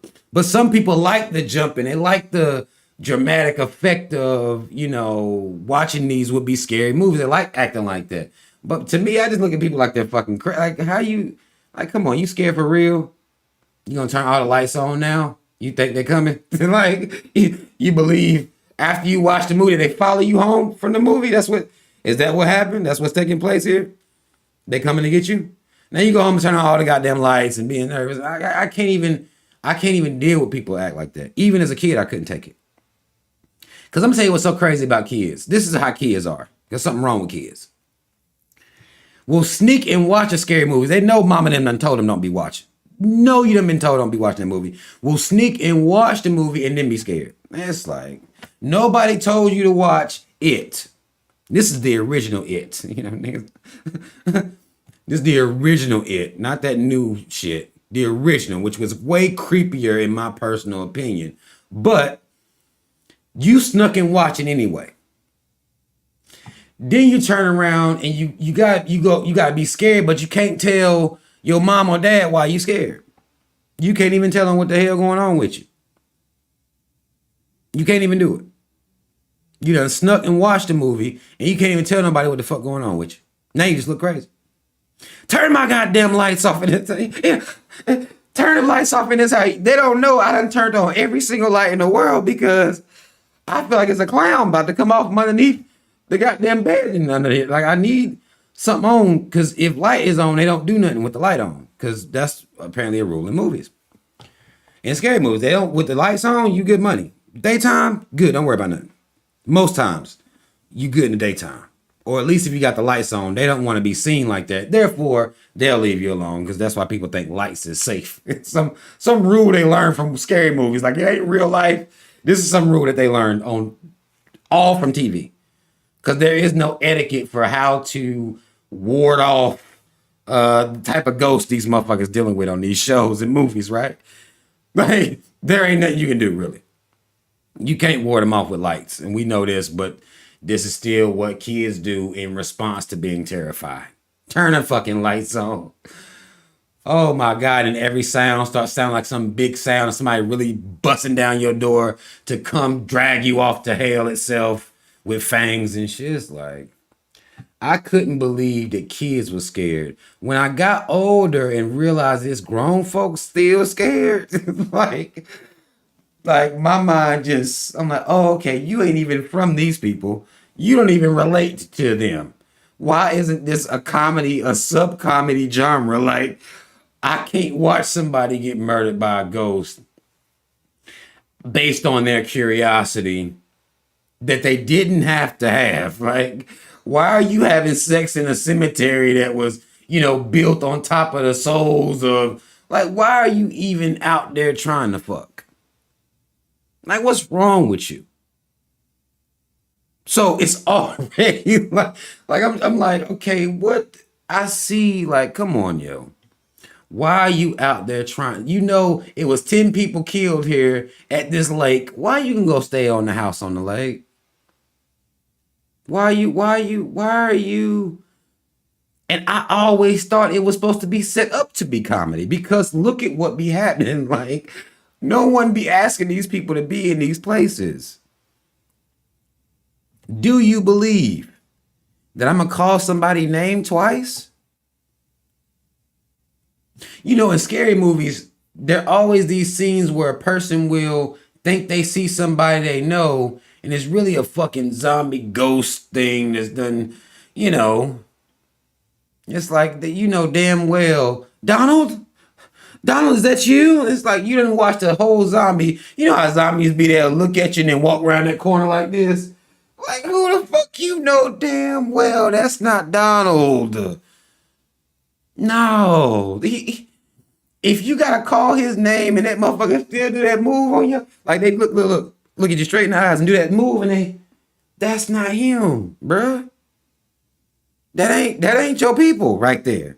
Your people, when they hear you call their name, you call their name, they turn around. They come towards you. They don't keep walking away. You don't walk up behind them. Hey, Donald, wait. Like, wait. No.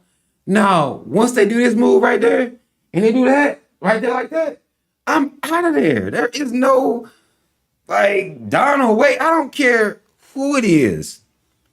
Kids, brother, mama, I don't care who it is. I'm not chasing behind nothing, saying nothing's name. It's never going to happen. It's literally never going to happen. Never. In these movies, sometimes, even with the zombie movies, you know how a zombie will fuck around and bite the baby, and then the parent be sitting there like, yo, knowing that the person turns when they get bit, the parent will go pick the baby up, want to hold the baby turning in their arms. Baby just about to go crazy. You know it. I know it. Baby about to go crazy. Mama got the motherfucking hell right here. Baby about to bite the shit out of mama. Mama gonna then become a goddamn zombie. You know what? If I see a zombie bite somebody, and I know the rules for zombie, because again, we get all our rules from TV. I don't know how zombie etiquette really is, but I know based on what TV told me is if you get bit, then you turn into one. There's then no way I watch somebody get bit, even if it's my kid. I'm sorry. Like, based on, again, this is zombie etiquette, I have to either kill them immediately or walk away and kill them later. That's really all that's going to happen here. I'm not coming to pick them up, grab them, run them in slow motion to safety. No, that's not my scene. Once I see them get bit, like, damn, I wish I'd taught them to run a little bit better. We skipped over running lessons, and a lot of us do. As parents, we skip over running lessons with our kids. We do this a lot. We don't make sure their speed is up. And to me, is if you really gave a fuck about your kids, there would be running lessons to make sure that not only can they run in a straight line, also a zigzag pattern and jump over shit without getting stuck or hung on the fence. Because if you don't prepare your kid and you ready and you up over the fence and your baby can't really fully get with you on that, then there's going to be a problem. You need to have running lessons with your kids. You need to. And I don't care what nobody say. It's necessary.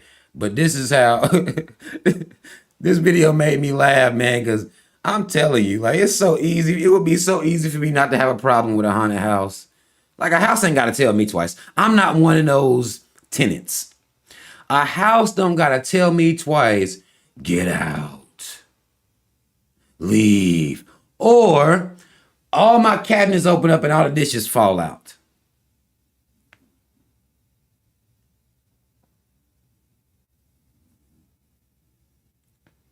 A house ain't got to tell me twice. Oh, okay, y'all don't like black people. That's all you had to say. All you had to say was, you don't like black people like that. We was just, yeah, no, I wish you said something before I signed the lease.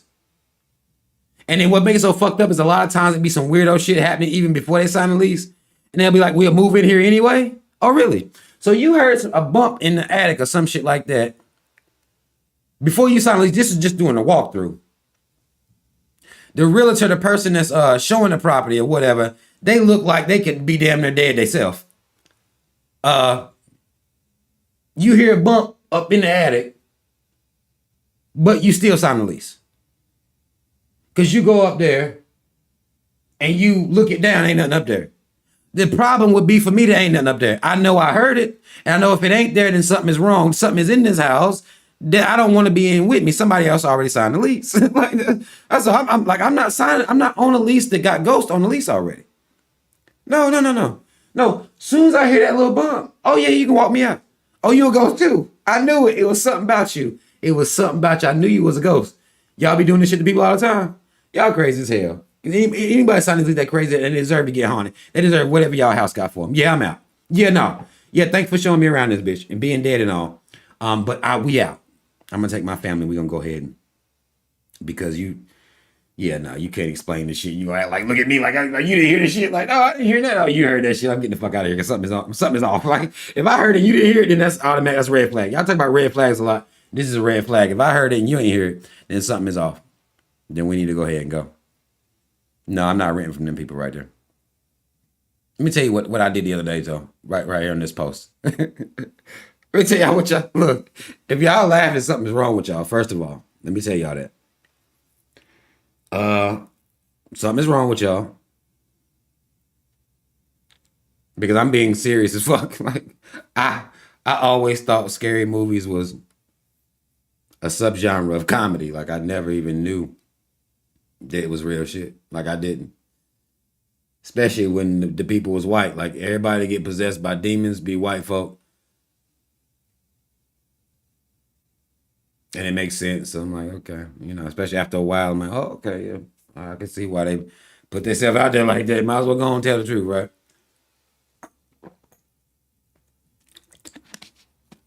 And don't even get me started about vampire movies and shit.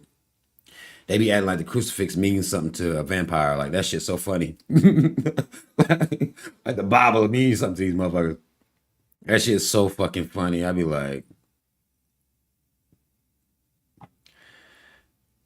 y'all play too much with these goddamn movies. And the fact that they're not comedies is problematic for me. Let me tell you about this post, though. On this post, I said, yo, serial killers is wild as fuck if you really think about it.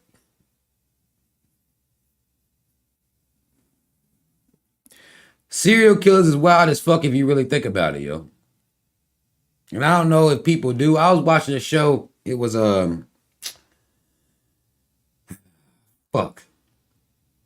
show about serial killers. Like, I don't even know the name of it now. I'm mad as fuck. A show about serial killers.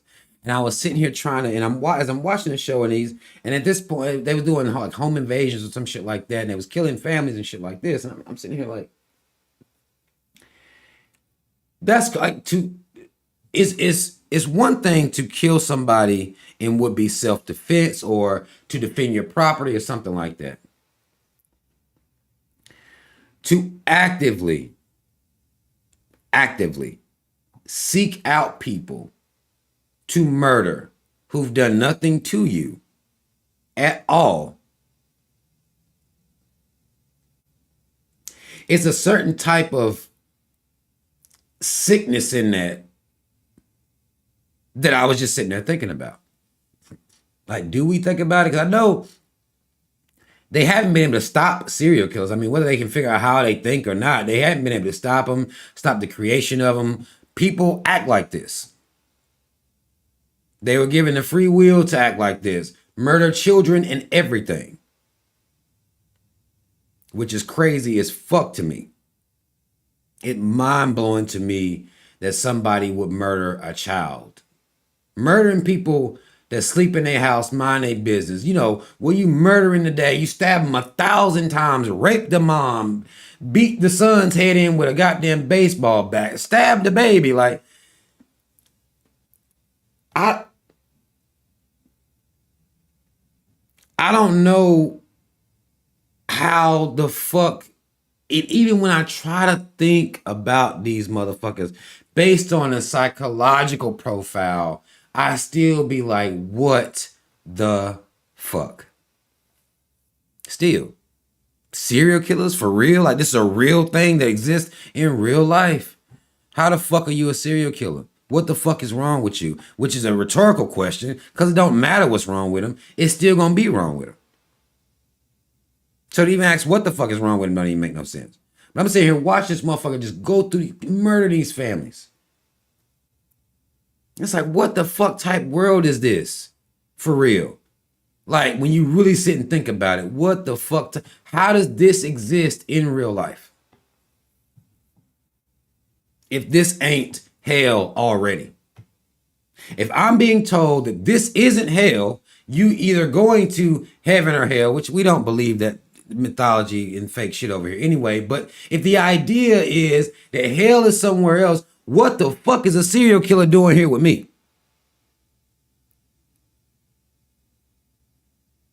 Why is this here? This should be hell. Or am I there already?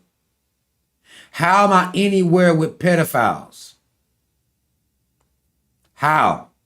How is that possible? And this not be hell?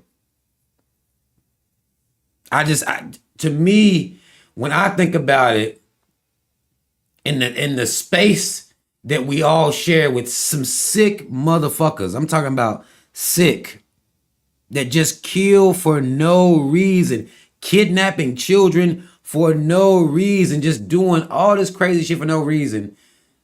Why am I amongst these people?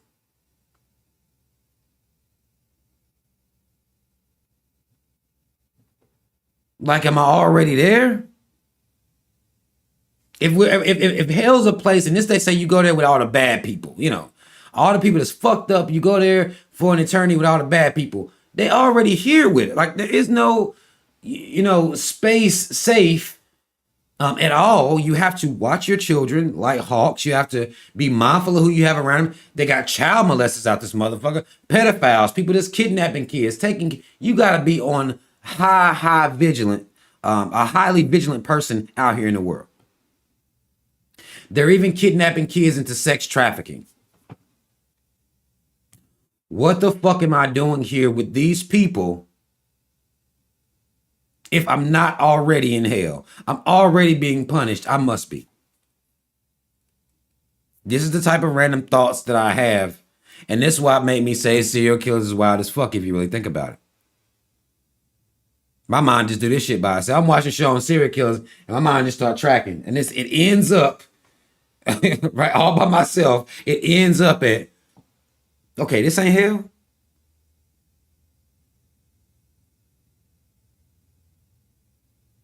This ain't it. This is what?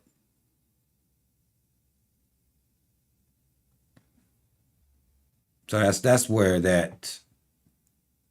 Now I do fuck with serial killer shows though. I'll watch them.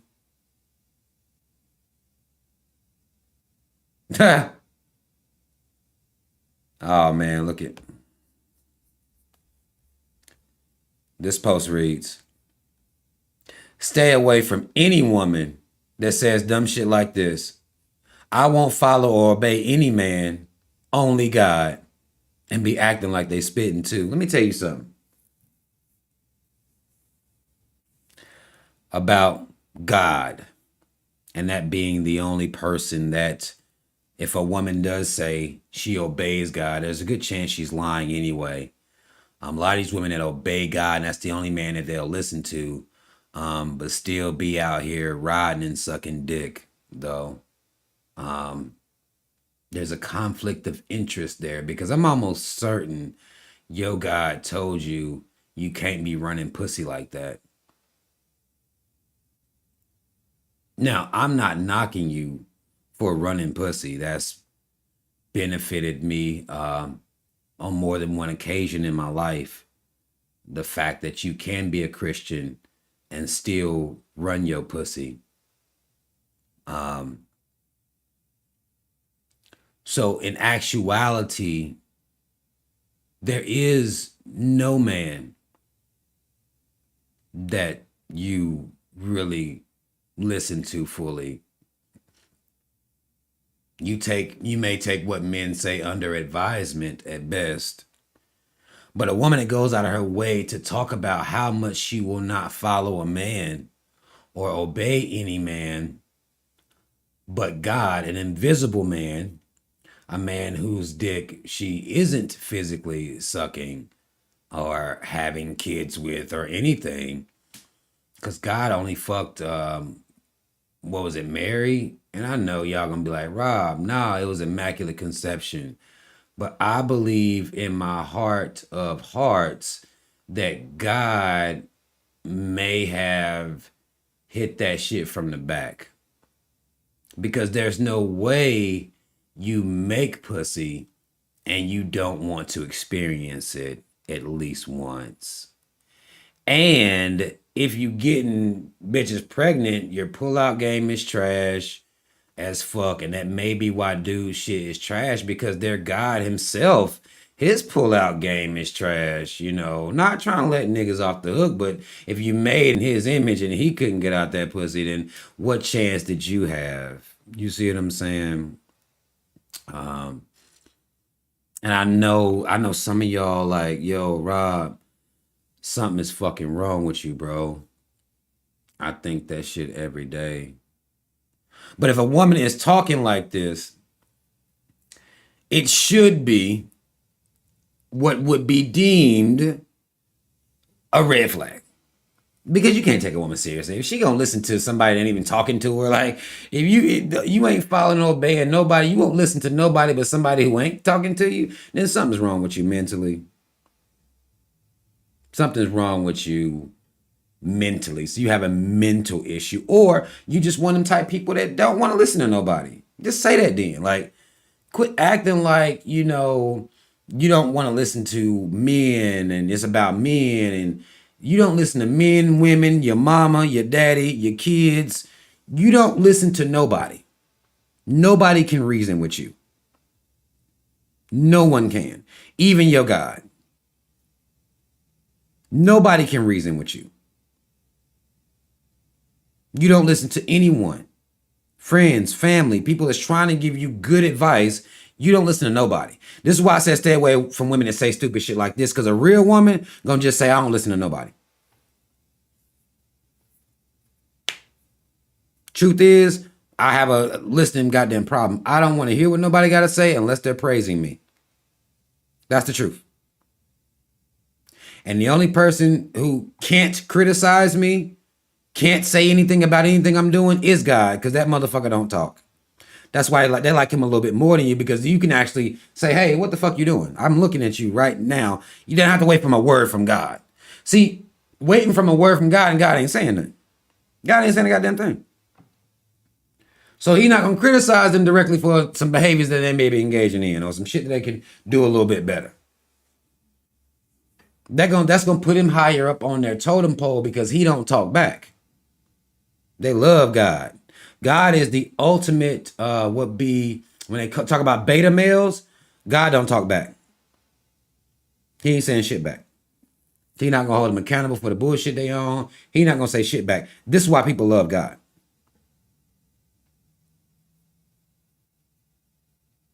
He don't say too much of anything. Now we know he works in mysterious ways, but he not coming to really say anything. So I think people like that aspect of God, and women love that aspect of God, because when they tell you I ain't gonna follow, obey no man, but only God, and that motherfucker ain't saying shit, that's yeah. It's mental illness. It's some mental illness shit. Watch this. Watch this cave, bitch. And I wish I'm mad I can't rewind or nothing. I more just wanted to see if I could break his heart. And it was fun. So did you break his heart then? Just a wee bit. I hope I did a little damage. Wow. Okay. Why do you hope that you did a little damage? I like humbling men. You like humbling men? Yeah. It's like my pastime. Your pastime is humbling men. Mm-hmm. You do work at a strip club, so do you humble men there? No, I take their money.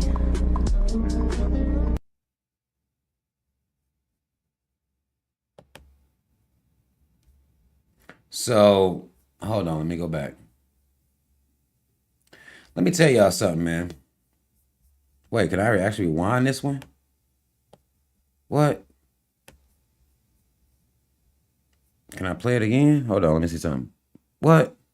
Okay, I can play this one again. The whole time I was seeing him, I was kind of just using it as a psychology experiment, and I didn't really like the guy. I more just wanted to see if I could break his heart. And it was fun. So did you break his heart then? Just a wee bit. I hope I did a little damage. Wow. Okay. Why do you hope that you did a little damage? I like humbling men. You like humbling men? Yeah. It's like my pastime. Your pastime is humbling men. Mm-hmm. You do work at a strip club, so do you humble men there? No, I take their money. Let me tell y'all something, man. And the only reason I share that is because when I see men, and particularly black men, that like to hoist these cave bitches over black women,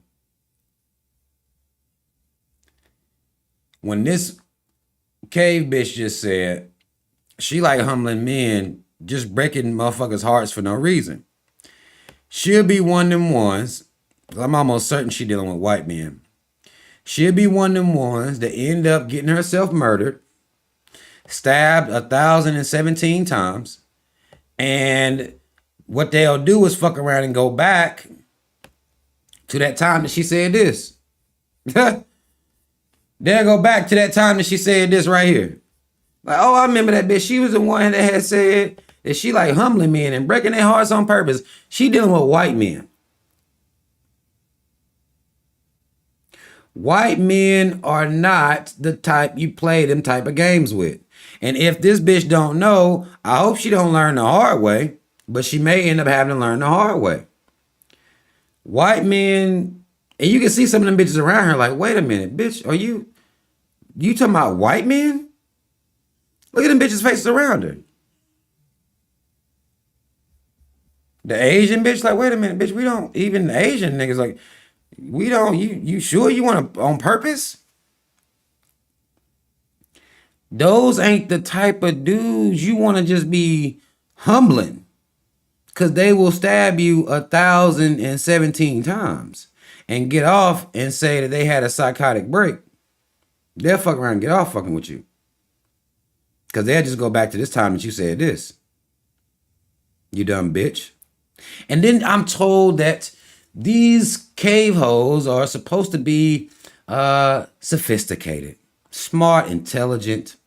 They all this hot shit according to some coon ass niggas. And no, y'all lying. Yeah, y'all lying. These bitches are dumb. I got the proof. I share the proof when I get proof that they dumb as fuck. Not to just, because I could really spend all day showing you how dumb white bitches are, but that would be, you know, I don't want to dedicate my life to that. You know what I'm saying? But I just do this sometimes to thumb the nose at the black men. These bitches be sick. That's a sick white bitch right there. She's sick. The only man she would get away with that shit with is probably would be a black man. A black man would not be inclined to just kill no white woman. But if she dealing with white boys or Asian boys, man, please. Please. Them motherfuckers will murder her and play this goddamn video in court. And be like, see this bitch, you know what I mean? Like, what you supposed to do? I lost it.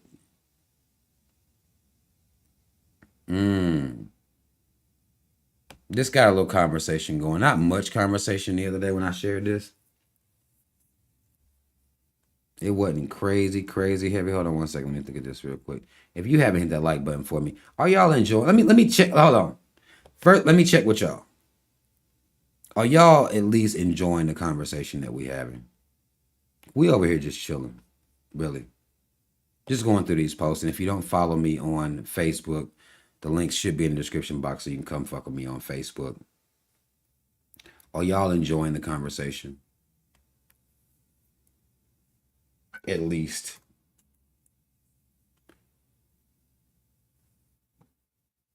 At least. Okay. See? Why do I do that? I still put my hand up. I'm in a fucking house. Like, I've been fucking institutionalized or some shit. Like, even if it ain't no wind blowing, it's still like, I've been fucking institutionalized or some shit.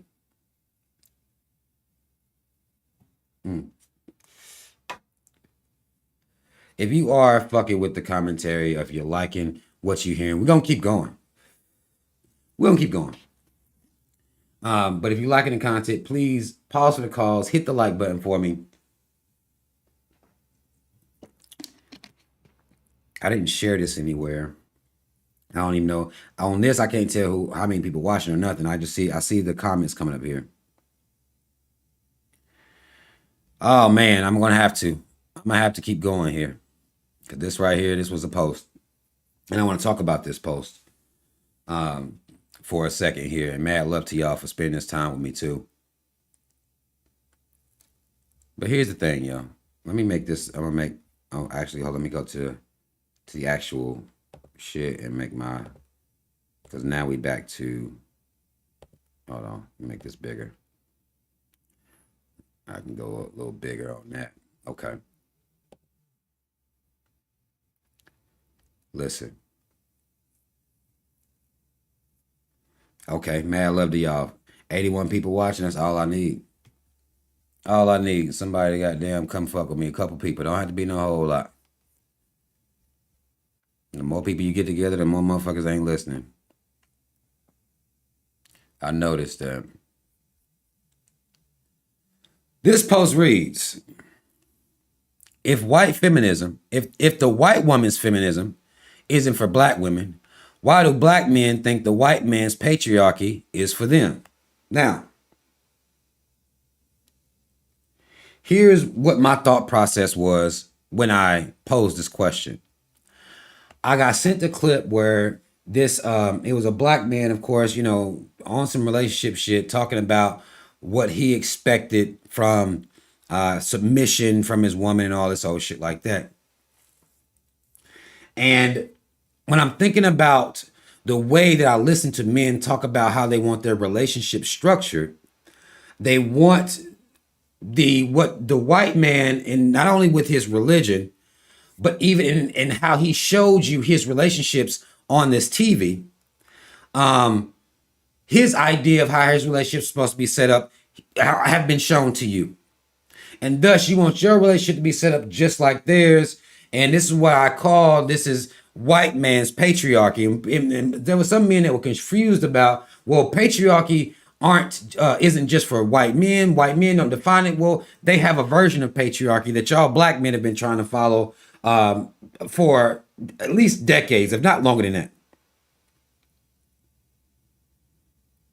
Those are just facts. If we're going to say that the white woman's feminism isn't for black women, which I completely agree with, I also must then say that the white man's patriarchy isn't good for black men as likewise. I don't think they both good for neither of us. I think we should be having conversations directly between us to carve out our own way of doing things. Our own way of doing things. Not their way, not the ideas of perfection. This was fucking a lot of people's heads up. They're watching all these shows and these movies and these ideas of perfection that the white man and his mama put out about their relationships, which we should know by now is false. That's not even real shit.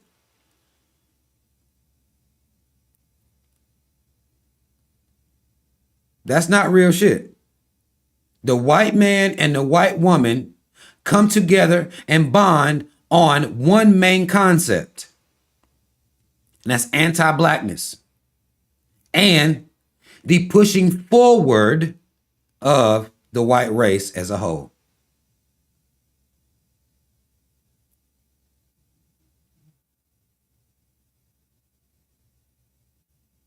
That's what they unify on. Anti-blackness pushing forward their race as far as population is concerned.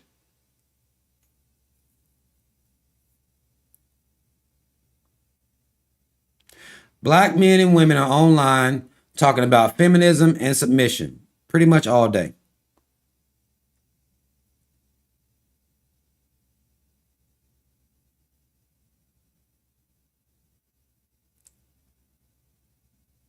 Things that don't even really have a whole lot to do with us, but we've kind of put ourselves into the situation where now we have to try to live up to the standards of cave relationships, even though these cave relationships aren't what you think they are. So we putting this type of pressure on ourselves. Black women out here talking about getting or fighting for equal rights. But black feminism has a tendency to be against black men who are not making laws, who are not setting wages. So really, if black feminism was real, her only enemy would be white men and white women.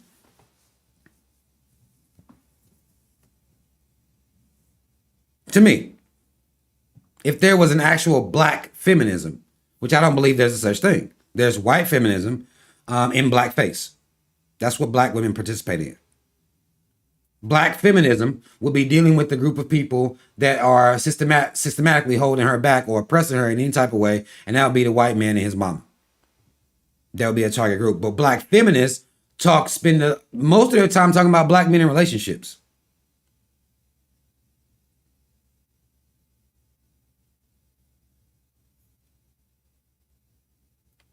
That's what they're doing.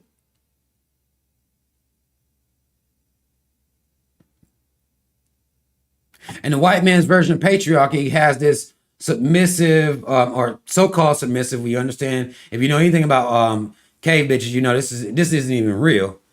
But submission and the head of the house and all this other old extra shit.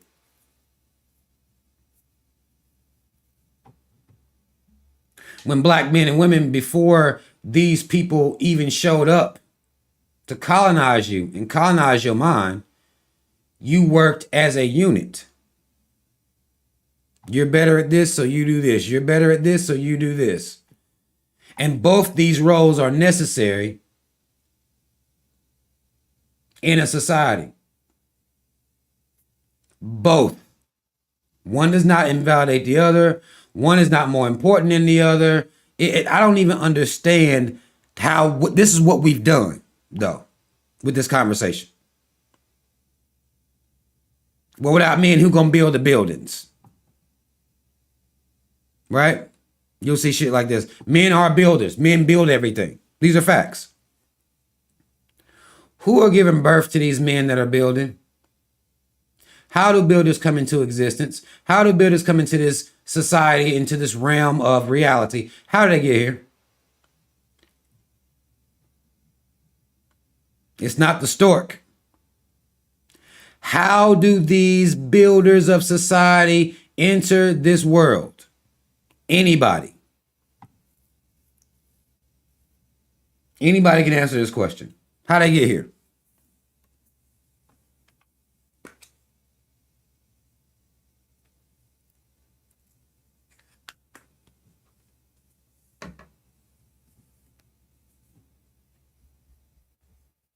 Hold on. God damn it. I done lost track of the chat and this shit on delay. Hold on, move this up. Okay. Through women.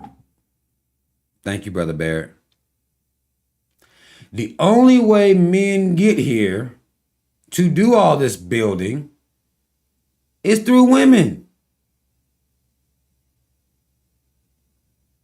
Like, I don't even understand the conversation sometimes, because I'm looking at black women do white woman feminism. I'm looking at black men do a version of white man patriarchy, and it doesn't make any sense. And this is causing y'all to drift further apart. I don't know whether y'all notice it or not, because it's not for you.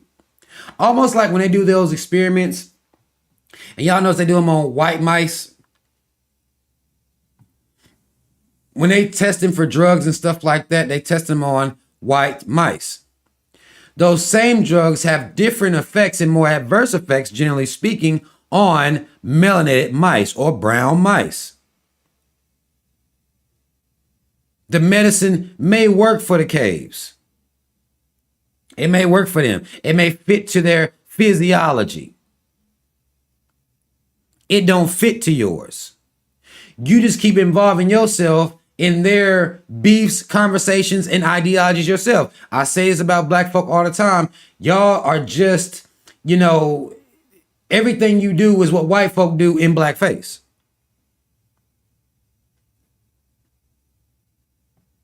Your ideologies, what's important to you, what matters to you the most, what love is, what it looks like.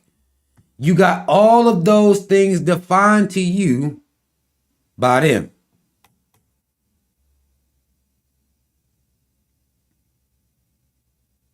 Black men and women are made to work together.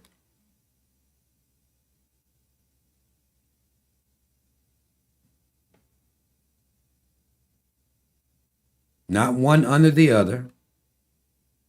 A lot of these guys will go quote their Bibles to speak or put this rhetoric out. They're going to get a book that a one cave as King James, so-called King James, wrote. They don't know much about him, but they'll go get the rules that he done wrote for this version of masculinity or the divine order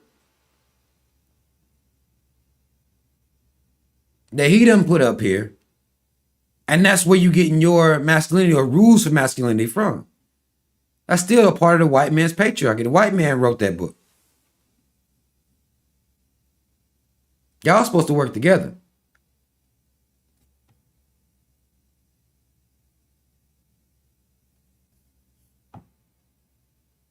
Y'all supposed to work together. You aren't designed any other way. Your experiences that you have don't place you in any other position. Because no matter what, as far as it pertains to black women getting an education and getting a good job, society's going to find a way to remind her that she is a black woman. There are going to be certain things she can't say, certain things that she can't do. Society is still going to remind her that she's a black woman. Period. She will never be able to escape her blackness. What she can do is try her best to speak up to white, pro-white talking points. She could do that. But that'll last until she attacks or approaches racism, systemic or otherwise.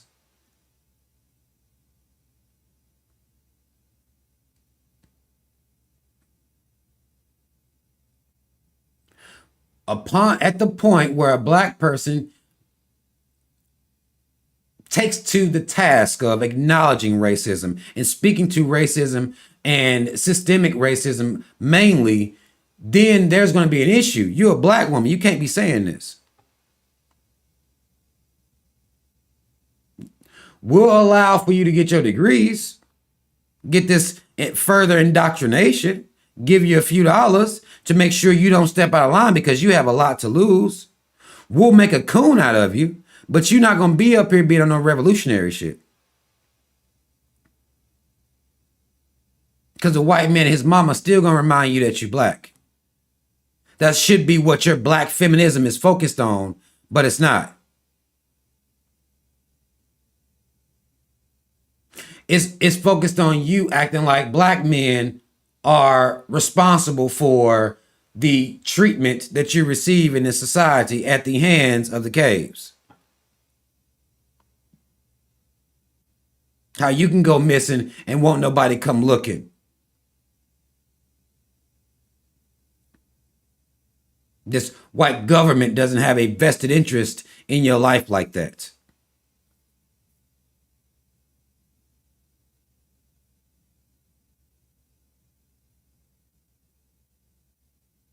The cops can get away with murdering you just like they can get away with murdering a black man.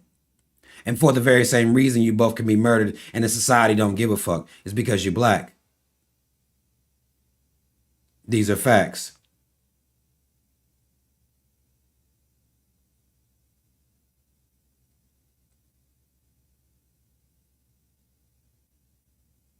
For you to forget that or try to get away from that to attach yourself to white ideologies doesn't make any sense.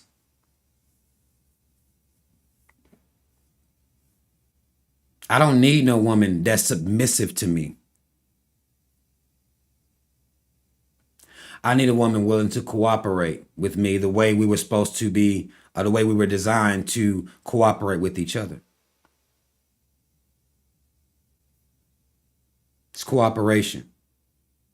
Submission may be something that the white man is asking his bitch for, and then y'all think she is submissive because of how she presents herself in front of y'all sometime, but that's not really real. That's not really real.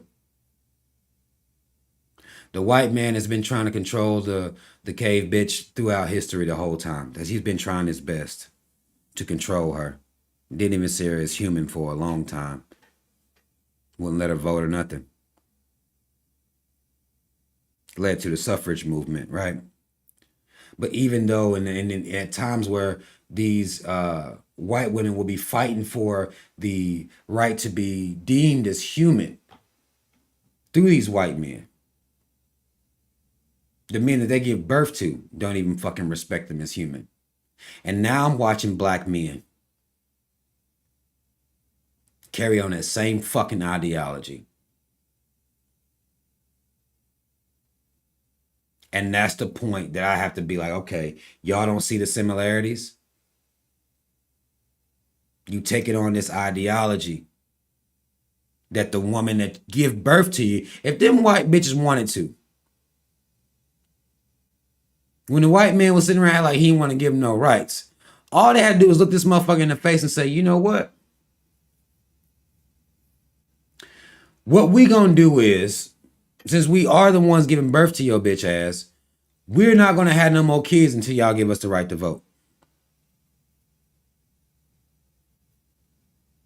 Now, because the white man is diabolical in nature, what he would have proceeded to do is rape the shit out of his women at a larger rate than he already does. He would have just started raping, I'm sure. That they would have made rape legal. I'm sure they would have did something like that. But in a real space, not one powered and governed by a genocidal maniac, a woman should be able to leverage the power that she has as to she carries and brings forth life. The white man didn't value the white woman based on this.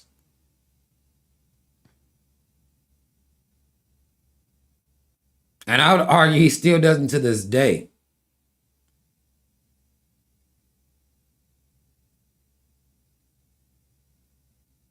Because they still telling you it's the Father, the Son, and the Holy Ghost.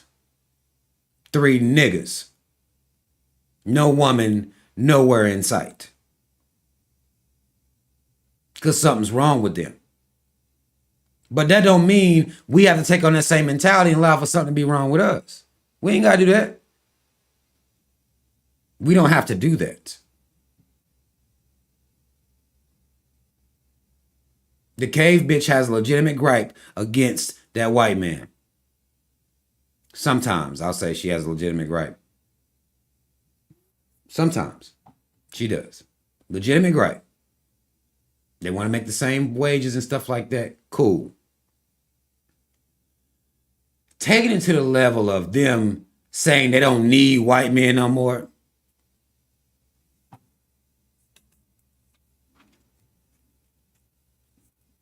You're not going to hear it. And I'm going to tell you what you're really not going to hear is a white bitch say, well, I don't need white men no more. She may be on some, oh, well, I don't need men. She may possibly say some shit like that, but I bet money she won't say she don't need no white man. Very specifically, she won't call that white man out like that.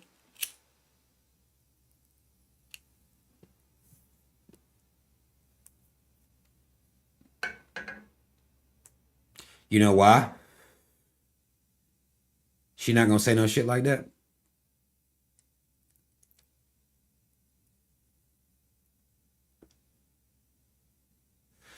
That cave bitch has sense enough to know that without that white man, their lineage stops. Without white men putting kids into them, it's a wrap.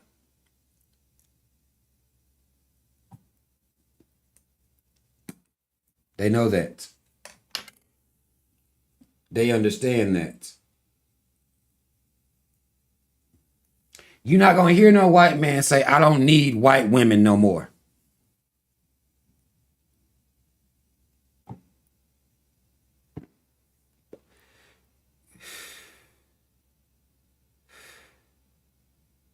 You're not going to hear that.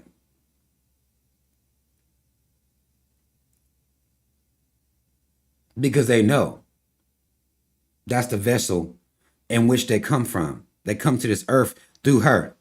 That's why they're forcing her to have kids or give birth to their ass right now.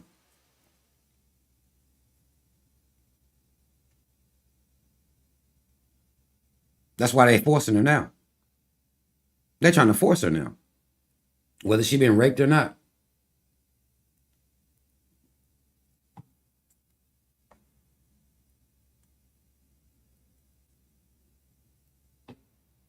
See, the cave woman has a legitimate gripe against his ass. How do we take that on? We took on that mentality. And then we'll sit around and act like we don't be out here on some self-hating ass shit. We supposed to be a co-op.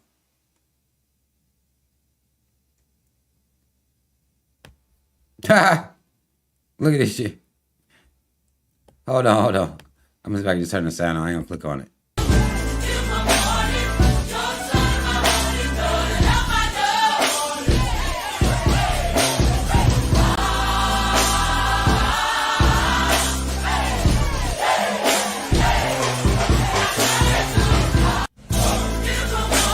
Y'all see it. At church, I'm bullshit.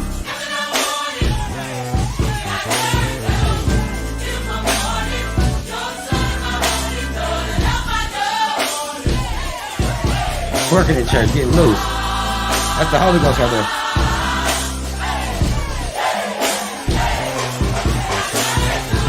there. That's that Holy Ghost right there. She getting it in church. Let me find out this is where I need to be in life. Oh, I remember them church days. You want to go somewhere, y'all talking about got them sundress season and all this old shit. You want to see some shit like that? Church. That's where it was at.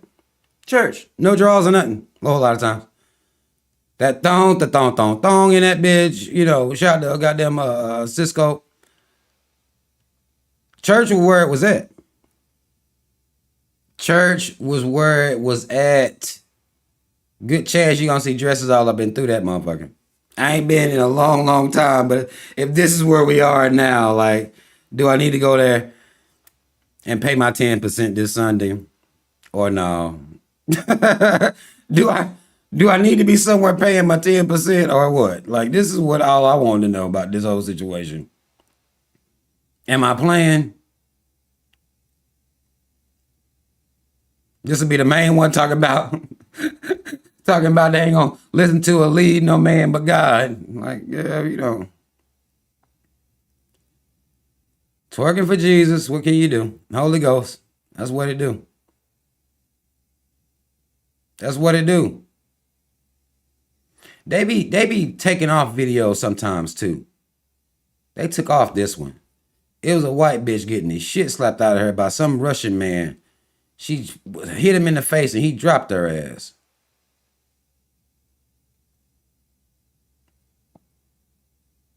Oh man. That's it right there. While y'all playing. That's really it right there. Now see, what I saw was people saying that these little girls were masculine.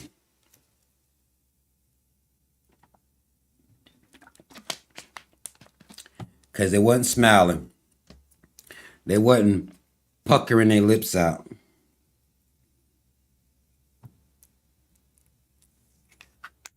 They ain't showing off their little bodies. Don't got on no makeup. No straight weave in. This was seen, and I saw comments that were reading that this was a masculine image. This is how I know this shit that y'all on is some bullshit. This right here, to me, is black femininity.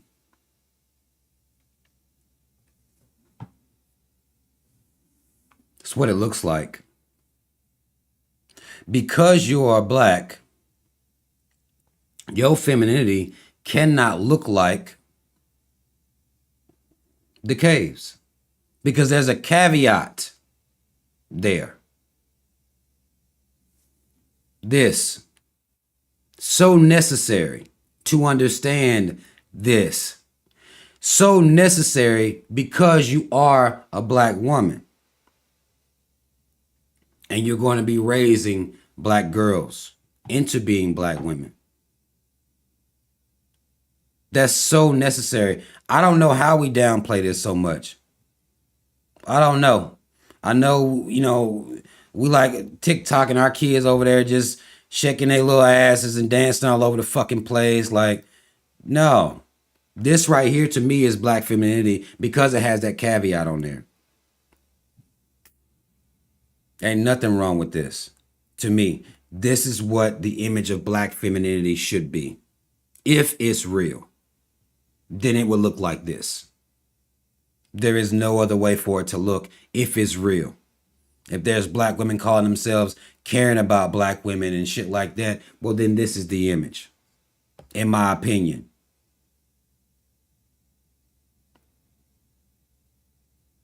This is me asking about Lil Sims. Told y'all we'll be talking about music sometime over here too. I was listening to this UK female rapper named Lil Sims. Lil Sims be spitting. And I was asking people if they ever heard of her. And I'm like, what the fuck? People actually have heard of it. I'm like, well, okay, ain't nobody tell me where Lil Sims was. But Lil Sims is spitting bars. Because I don't want to hear, I get tired of hearing how wet somebody's pussy is. I get tired. So Lil Sims, UK rapper, be spitting. Now here's Kendrick. We was talking about Kendrick.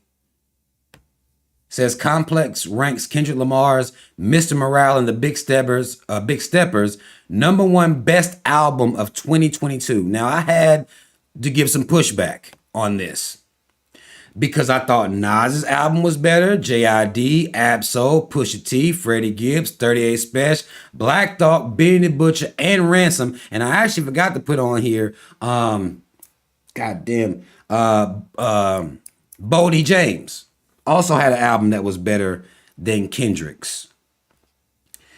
This is not me knocking the artistry of Kendrick's album.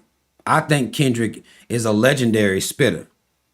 Legendary spitter. Actually, I'm ready to do what see what he does now that he's not with TDE. I want to see how he comes out here. What production is he going to get that he's going to work with? I know it's going to take him damn near 5 years probably before he drops something else, but it don't matter. Whenever he comes back out here, I want to see what he does on his own away from TDE. But King's Disease 3, King's Disease 3, I'm going to have to put it over Mr. Morale. I just have to. The Never Ending Story, Herbert, man, come on. Push album, Freddie's album, 38, Black Thought, Benny, Ransom. Ransom to me dropped a classic this year. Black Thought and I want to say Dark Mouse or some producer he had. It was only about 7 or 8 cuts, but I don't be needing albums to be long as fuck. You can give me, hell, 10, 11 songs of straight fire and I'm cool. I don't need 20 songs and I have to skip 10 of them. I don't even need that anyway. But Nas got to be leading the pack, man. And really should be taking over the conversation as it pertains to the greatest rapper of all time. There needs to be some conversation had there. Now, Kendrick is cold. I'm not even... there. When people tell me that he just lame or corny, I do believe that this album was overhyped. It won a lot of awards. And I understand, again, from the artist perspective, I get it. I get it. From an artistry's perspective, I do understand. But King's Disease 3, and I know it came out later in the year, and it may not have given people time enough to really sit with King's Disease 3. But man, come on, yo. Come on. Tenor Talk 4, Ransom. What was Ransom? He just dropped the album in December. And I think it's like 11 cuts. But no skips on that entire Ransom album. No skips. And Kendrick's album wasn't giving me that. It wasn't giving me that.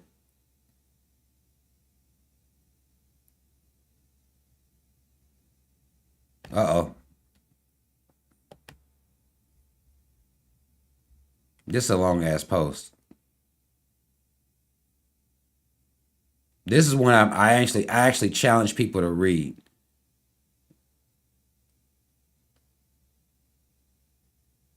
This is Umar Johnson. Hold on, let me see if it let me Women who came from the richest white families. Black money and white money don't behave the same. New black money will jump on any poor white girl and make her a billionaire, Tiger Woods. Rich white woman, rich white money Facts. doesn't operate. These are facts. I hope it starts over. Why would you? Where the sound at though? Get the top of the line white women. You don't. You get leftovers. Look at most of our celebrities. They did not marry women who came from the richest white families. Black money and white money don't behave the same. New black money will jump on any poor white girl and make her a billionaire, Tiger Woods. Rich white woman, rich white money doesn't operate that way, you see. I want to ask you something, Dr. Umar. For you, have you ever seen an interracial relationship that was acceptable to you?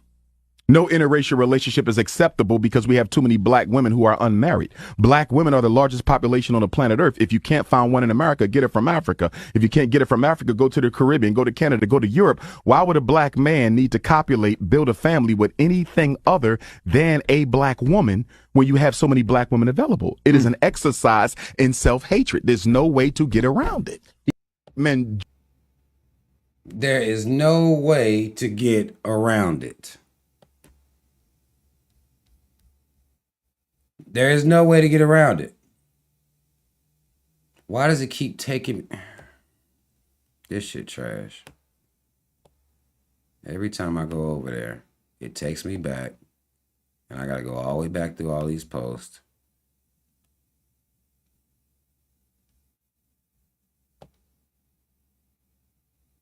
Just to get back to where I was.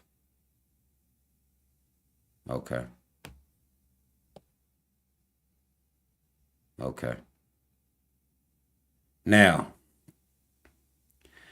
there is no way around it. Let me, and some people were saying, you know, he could have used a better example than Tiger Woods. Whatever.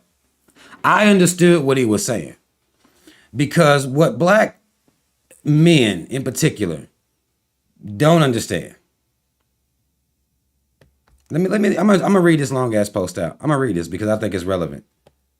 I'm gonna read this. Black men, the only men on the planet that equate their willingness to have sex with other groups of women with actual love. Yet we criticize women for looking at sex as love, and for the fact that they are often misled based on this. I've heard that all the time. Women think about sex like it's love, look at sex like it's love, and men are supposed to think so much different than women. But when it comes to sex with other women, black men believe if a woman will have sex with you, that means they love you. That's why I said that. I'll continue. All day niggas screaming that they will have sex with a woman but won't wife her. I would argue that black men aren't no better when it comes to the sexual aspect of other races of women. These Negroes really believe that if these other women will have sex with them, that means that these other groups of women love them. You just as dumb as you claim women are. Because according to men, women's logic dumb, they emotional as fuck, you know, they don't know what the fuck they be. Well, right here, y'all sound just as dumb as women do, in my opinion. In fact, this is why I call y'all dumb, and the way y'all argue about how different men and women are, y'all are not that different. Men and women aren't as different as they want to sit around and make it seem. They not. Y'all argue all day, but it's in my firm belief that y'all not that different. Y'all like to argue like y'all that different. Y'all really not.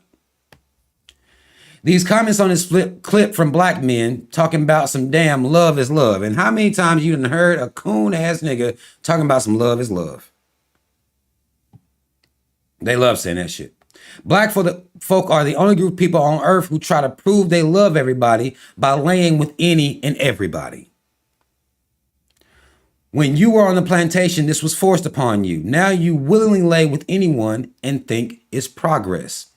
I personally don't care who black folk laying up with, but they're not about to sit here and act like they're exhausted all options within the black race, and therefore they had no choice but to lay up in the caves. How many times y'all done heard people like, well, I had 4 bad experiences. Now literally it's billions of black women on the earth, millions in this country. It was 4 of them and I had a bad, so I had no choice. Like, no.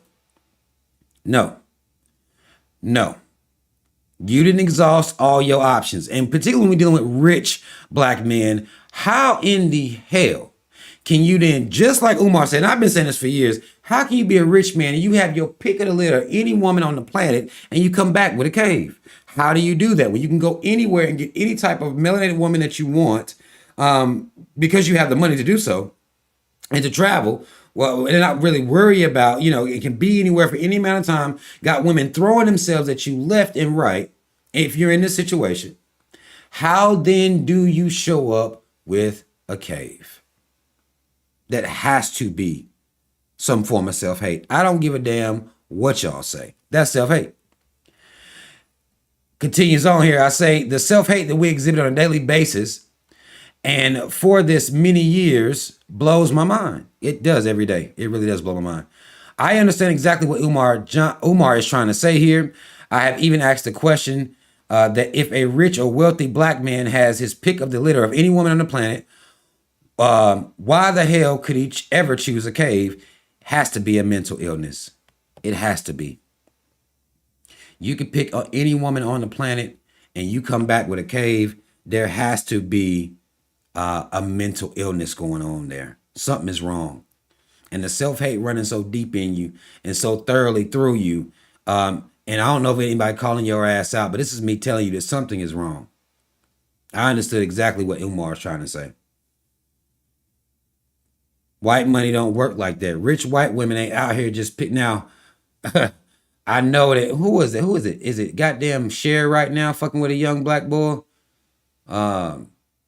Or somebody. I think it may be it's one of them old white bitches that's doing it. I think Madonna might be another old white bitch that does it. But by and large, you're not gonna see black women or cave bitches out here, rich ones that coming back to grab a regular black man up and like, no, it's not happening. It's not happening. And black men who want to lay in the caves, what you got to understand, bruh, is there's a good chance you cave leaning, and therefore we're not going to see things the same anyway. That love is love argument is not, to me, it's a dead argument. It's not even a real argument. It's not real shit. This was so sad. Watch this.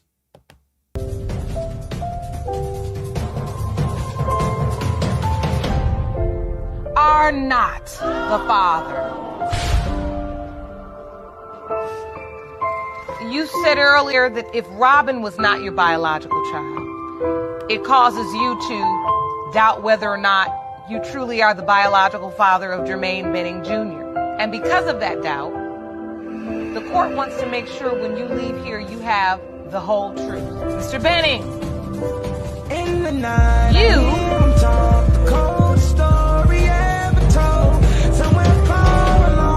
are not the father.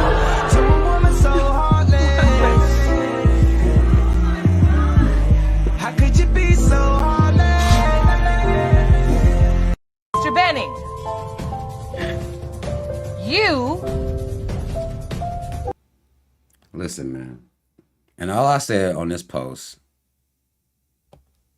all I said was some of these hoes cold.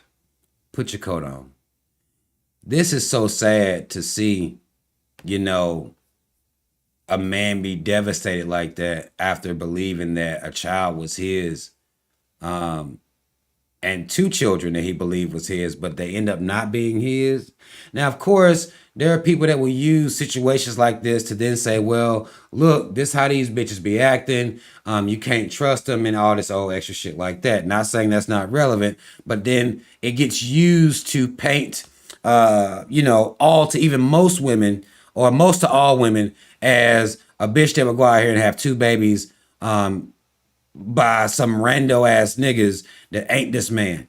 It'll be used to put that narrative out here. This is just how black women run around out here acting. And it's so trash. And I hate that it's used for that. But it is happening. It is happening. I'm surprised he didn't run over there and choke that bitch out and go ham on her. I'm surprised at that. But listen, y'all. Listen. If y'all not following me, I'm gonna take some of y'all's comments. That's as much of my, as far as the Facebook that I'm gonna do. I'm gonna come out here. I'm gonna swell myself up real quick.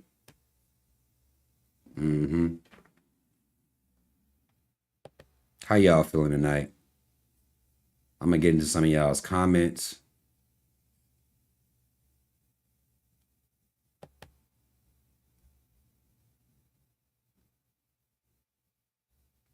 I'm gonna get into some of y'all's comments as y'all leave them here. If you enjoyed the show so far, put a B123 in the chat for me, please. Put a B123 in the chat if you're enjoying so far. If you're enjoying what we got going on over here for tonight.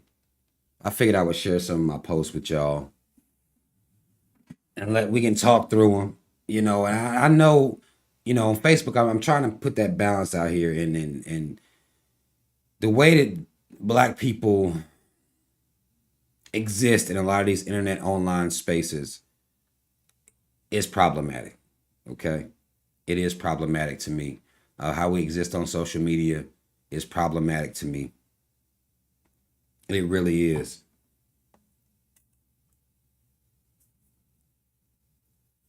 If anybody want to say that I've been on some bullshit in here, you can feel free to express that I was on some bullshit in this motherfucker tonight. If you want to do that. As y'all can see, I got Brother Khalid Muhammad on with his fist up. You know what I'm saying? Repping. Y'all know where to order the t-shirts from. If you don't, look in the description box. If you want to order you a t-shirt as well and represent, you know, some pro-blackness in your life. If you want to do that.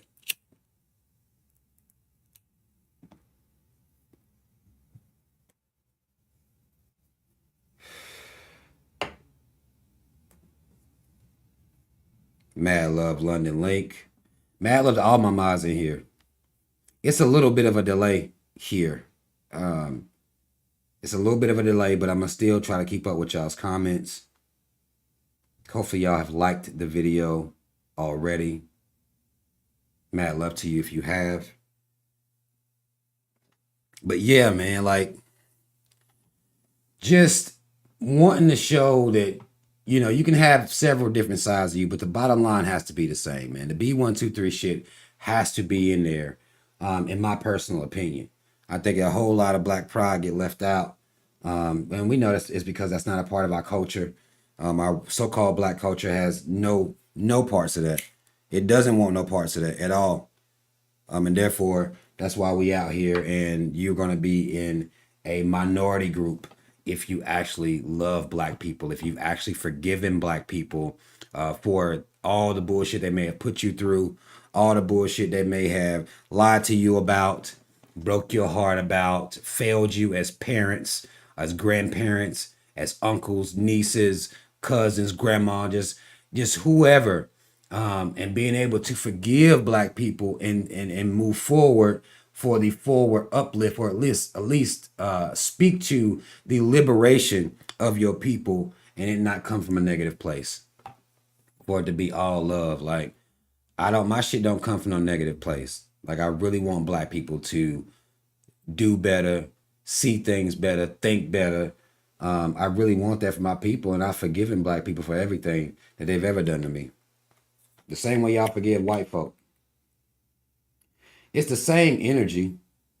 It's just we such self-haters that we don't forgive.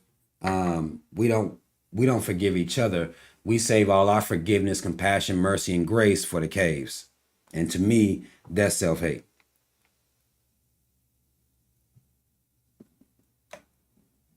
Let me see. Oh, I can't show the comments. I just have to read them. I can't put them on the fucking screen. That's trash. But I will read it out. Miss Budgets. I'm scared I'm gonna fuck your name up. India? Maybe it's India. India Budget says, Rob, what do you think of the Skip Bayless and Shannon Sharp situation, or the Stephen A. and Dana White situation? I don't even know what these situations are. Only thing I saw Skip Bayless do was go in on Shannon Sharp about Tom Brady or some shit like that. That's all I saw there. But if you're going to let a white man talk to you like that and stay on the show, what I think doesn't even fucking matter, really. It's going to come down to how much is that bag, the bag that Shannon Sharp is getting from ESPN, how much is that worth to him? Is it worth enough for him to put his integrity to the side and take whatever type of verbal abuse that Skip Bayless has for his ass? That's really all it is to it. Like, if he stay in that situation, that's up to him and his bag. Wouldn't be me. Would not be me personally, but Shannon Sharp, he not as strongly, as far as blackness is concerned, he's not that strong to me. It's gonna depend on his integrity or the bag right there. So ain't too much for me to think about that. I know I wouldn't let the motherfucker wouldn't disrespect me like that. I wouldn't let it slide. I'd have walked about that bitch. You know how motherfucker be taking the mic off and shit? Man, let me get the fuck up out of here. But I don't know what type of contract he signed. I don't know anything.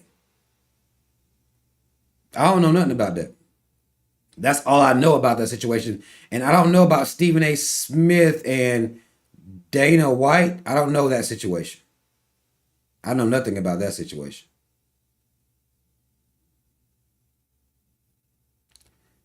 Pyro the Enigma says people feel Skip was insensitive about Damar Hamlin's injury. What what they expect from a cave? And if he was insensitive, one thing he probably won't do is apologize.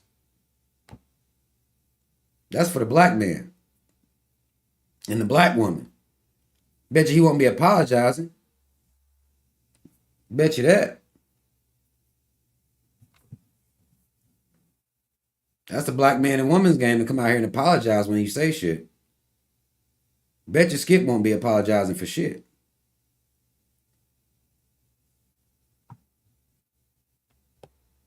And I don't expect nothing from Skip Bayless. If you expect something from Skip Bayless, if you black, that's on you.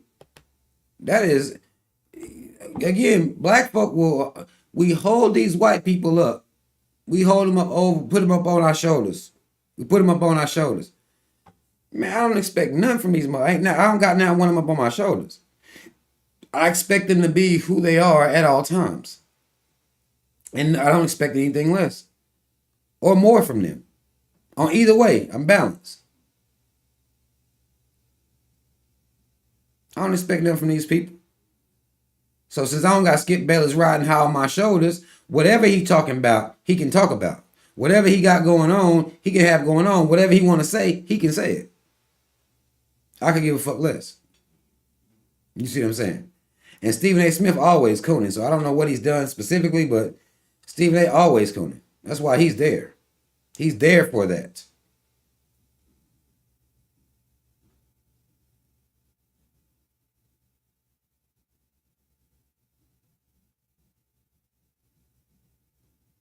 Jay Barrett, that's facts. Jay Barrett said it's like some black folk treat other black folk as if they have to be perfect at all times. We can't make no mistakes, and if we do mess up, they'll throw the entire group away. And really, honestly, Brother Jay, a lot of our trauma, I ain't gonna say a lot of our trauma. I'll say most of our trauma, generally speaking, if you're black, came from other black people. Most of your trauma gonna come from other black people. That's just where it came from. Other black people. So it's difficult to try to separate that pain, that trauma, heal from that pain and trauma. Because we talk about healing all the time, but we're not really serious about it. We just, it's just something to say. It's something to talk about. It's a conversation to have. It's not something that black people actually take seriously. We just talk about healing. Because you have to forgive your people before you can ride for your people fully. Because if you don't have that if you haven't forgiven your people, then you'll turn your back on your people at any given moment for any given bag. Any given bag, you'll turn your back on your people. If you don't actually love your people, if you haven't forgiven your people and given yourself the ability then to love your people, because you can't love your people unless you forgive them. You can't fully love them. You have to love them through, the things that they've done. You have to love them through the shit that they be on even now. The people that be on my head the most, that have the most negative things to say about me, is black folk. And some black people will use that, and that will be a justification for them to be anti-black because of this fact. For me, I know this fact. This fact really exists. Most of the people that talk negative about me are black people, but I'm still not going to stop doing what I'm doing and trying to liberate the minds of my people, nor am I going to become a fucking self-hater and spend all my time denigrating my people, hating my people, in particular hating my woman. I'm not about to do that. To me, that looks dumb. It is dumb. I don't just see us dancing and on a video and say, I love us. That ain't where my love stems from. Our dancing ability. Or how creative we are. That's not where it stems from. I see people make comments like that all the time. Man, I love us. And it be when we doing some showmanship. When we're showing or putting on. dancing or being funny or, whatever. I love us. Showing a talent. I love us. Without all of that, I still love black people. We ain't never got to sing another song, dance another jig. We don't have to perform for me to love us. I love us based on our connected story and our connected history. And because I love myself, I have no choice. There is no other option. You cannot master and achieve true self-love and then hate black people. You can't do it. It's impossible, in my opinion. There's no way you can do that. You can't love yourself then hate black people.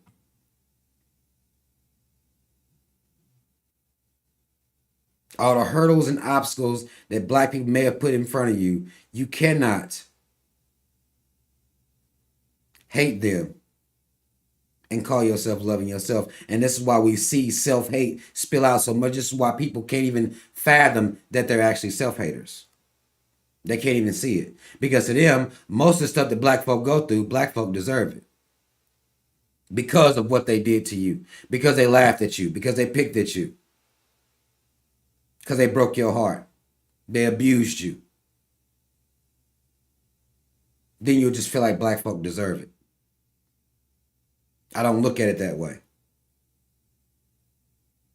Or the opposite sex may have hurt you. So then you have to hate them. Now you're hating half of yourself.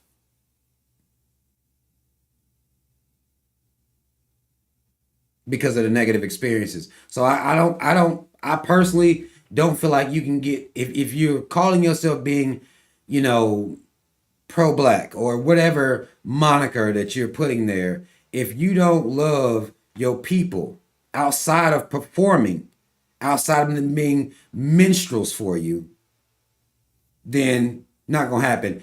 The love isn't real. If you do not forgive black people, forgive your father, forgive your mother, then you're not going to be able to love black people. You're going to always speak from a place of hate towards your people. You're going to always feel like black people deserve whatever they get. Always. That's real talk. If you can't pull it off, you're done. You can't walk on the path of B123 if you don't do this part. You have to forgive. For every time I've had my house robbed, every time I've had my car broken into, the fighting, the stress, the drama, there would be enemies or ops that I created amongst my own group for no real reason. I had to forgive all of that and wipe the slate clean. Now the only thing that bothers me about black folk is that we self-hating coons. I can forgive everything else. That's what I did with mine. I can forgive everything else. That's why I'm not mad at black women. They done hurt my feelings before. They done let me down before. They done disappointed me before. I'm not mad at black women for that stuff. I'm mad at black people as a whole. Not just a black man because, he was hating on me behind my back. I had to fight his ass because he kept disrespecting me. Laughing at me, picking on me, making me feel lower about myself. I can forgive all of that. What I can't forgive is black folk being coons. Now, that's the only thing I hold black people, when I'm holding black people accountable, well, that's what I'm holding black people accountable for, that. For being self-hating, white worshiping, cave idolizing coons. I done forgave everything else. Everything else is okay. I chalk it up as would be looked at as water under the bridge. Now, what bothers me about black folk is that we be cooning out here. And nobody seems to have an issue with that at all. Out here cooning, full blown at all times, and that's what annoys me about black people now. That's the one thing I'm having it hard to forgive black people for. That's become much more difficult than me forgiving black people for robbing my house more than once in my lifetime. Stealing shit from me, lying to me. I can forgive all of that. But I'm having a hard time forgiving black people for cooning like this continuously in the face of this systemic racism that exists out here, in the face of all the black orators and scholars and people that have come through and tried to liberate the minds of black people. I'm having a hard time with that. That's what I struggle with. And I may never, in my whole life, I may not forgive black people for this. I may not. I may not be able to forgive black people for cooning like this, for hating each other the way that they do, for hating themselves the way that they do. I may not be able to forgive black folk for that. I ain't gonna lie to y'all.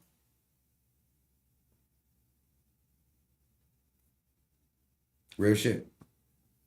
I may not be able to do it.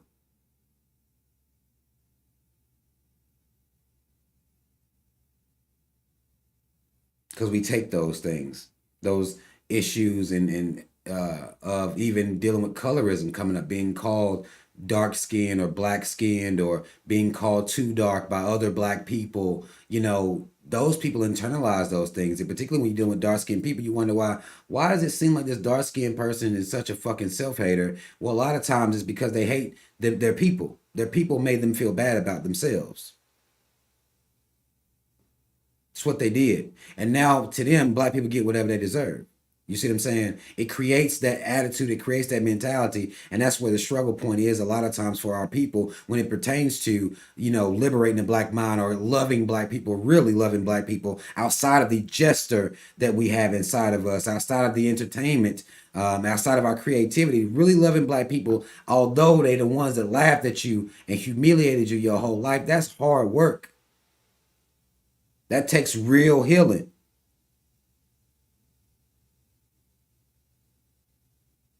And most black folk ain't did that yet. They mad at their baby daddy, they mad at their baby mama, they mad at their dad, their actual daddy, they mad at their actual mama, they mad at everybody in their whole fucking family. All their friends, all their would-be friends, their enemies. So you hold on to that.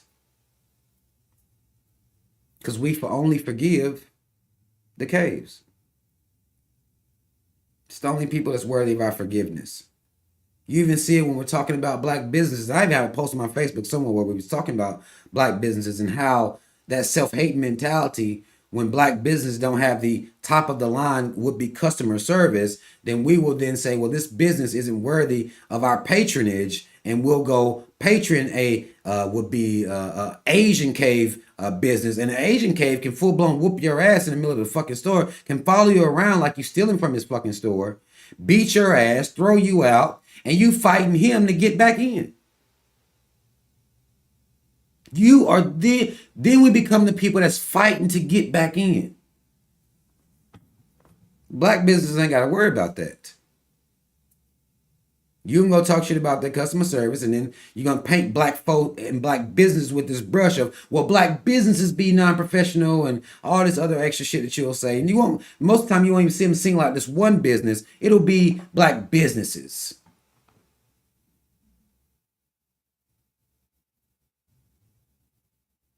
We'll single them out, come up with reasons not to give them money, not to patron or use money or circulate our money with black businesses. We'll come up with excuses as to why not. Could black businesses use, more tact at times? Absolutely. But understanding that so many other businesses have so much more capital to start a business off with, so many other avenues have opened themselves up for these other groups to have these businesses to work functionally.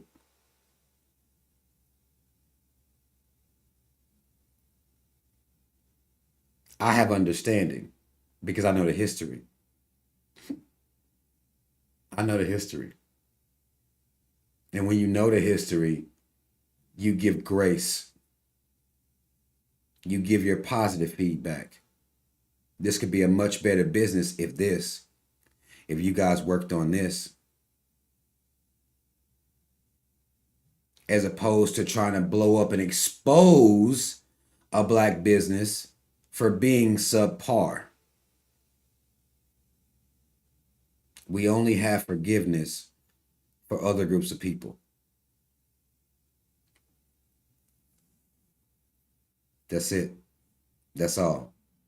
Now, for y'all that have been sitting here with me this whole time, I want to say mad love to you. I appreciate you for coming to spend this time with me. I'm about to get the fuck off here. It's like 11. To my people on Patreon, my Patreon supporters, I want to show a special, just I love y'all. I love y'all support. I love y'all for supporting me. Even though I don't throw a video up on there all the fucking time. I use the donations that you guys gave me to get me a new mic, to get a different, a better webcam. So, even though, it ain't a whole lot, I don't got a whole lot of subscribers over there. I really appreciate the people that even support this channel because I don't have it monetized and you can't, super chat me and all that shit, that you show your support that way. I really appreciate that. And I want to show my love because that's how I got this, the mic and the fucking camera here. It was through the donations I got on Patreon. So mad love to y'all for that. What I'm going to do tomorrow is we're going to watch, because tomorrow I already know I'm be getting off a little bit earlier tomorrow. So what we'll do tomorrow is we're going to pick a documentary. If you have some suggestions, if you don't, then that's fine. I'm going to pick one for us and we're going to watch a documentary over there on Patreon tomorrow. I don't know which one though. I'll pick one though. And then we're going to watch that tomorrow over on Patreon. So I may come back on here and go live depending on what I see going on in the world. But we are going to do a live documentary watch over on Patreon tomorrow. If you have any suggestions, send me those via email, via Instagram, or via Facebook Messenger. Because those are the platforms I'm on the most. And I check those the most. So that's the quickest way to get in contact with me if you have any suggestions. But that's all the fuck I wanted to say, y'all. I really, really appreciate y'all. Y'all have no idea how much this means to me. I hope you hit that like button for me. I hope you subscribe to the channel if you haven't subscribed already. And shout out to Team Rob. Y'all already know what the fuck it is. All right? Black first, second, and third. And mad love to y'all. I'll see y'all tomorrow night. My Patreon people, I'll see y'all tomorrow night. Mad love to you. I'm out.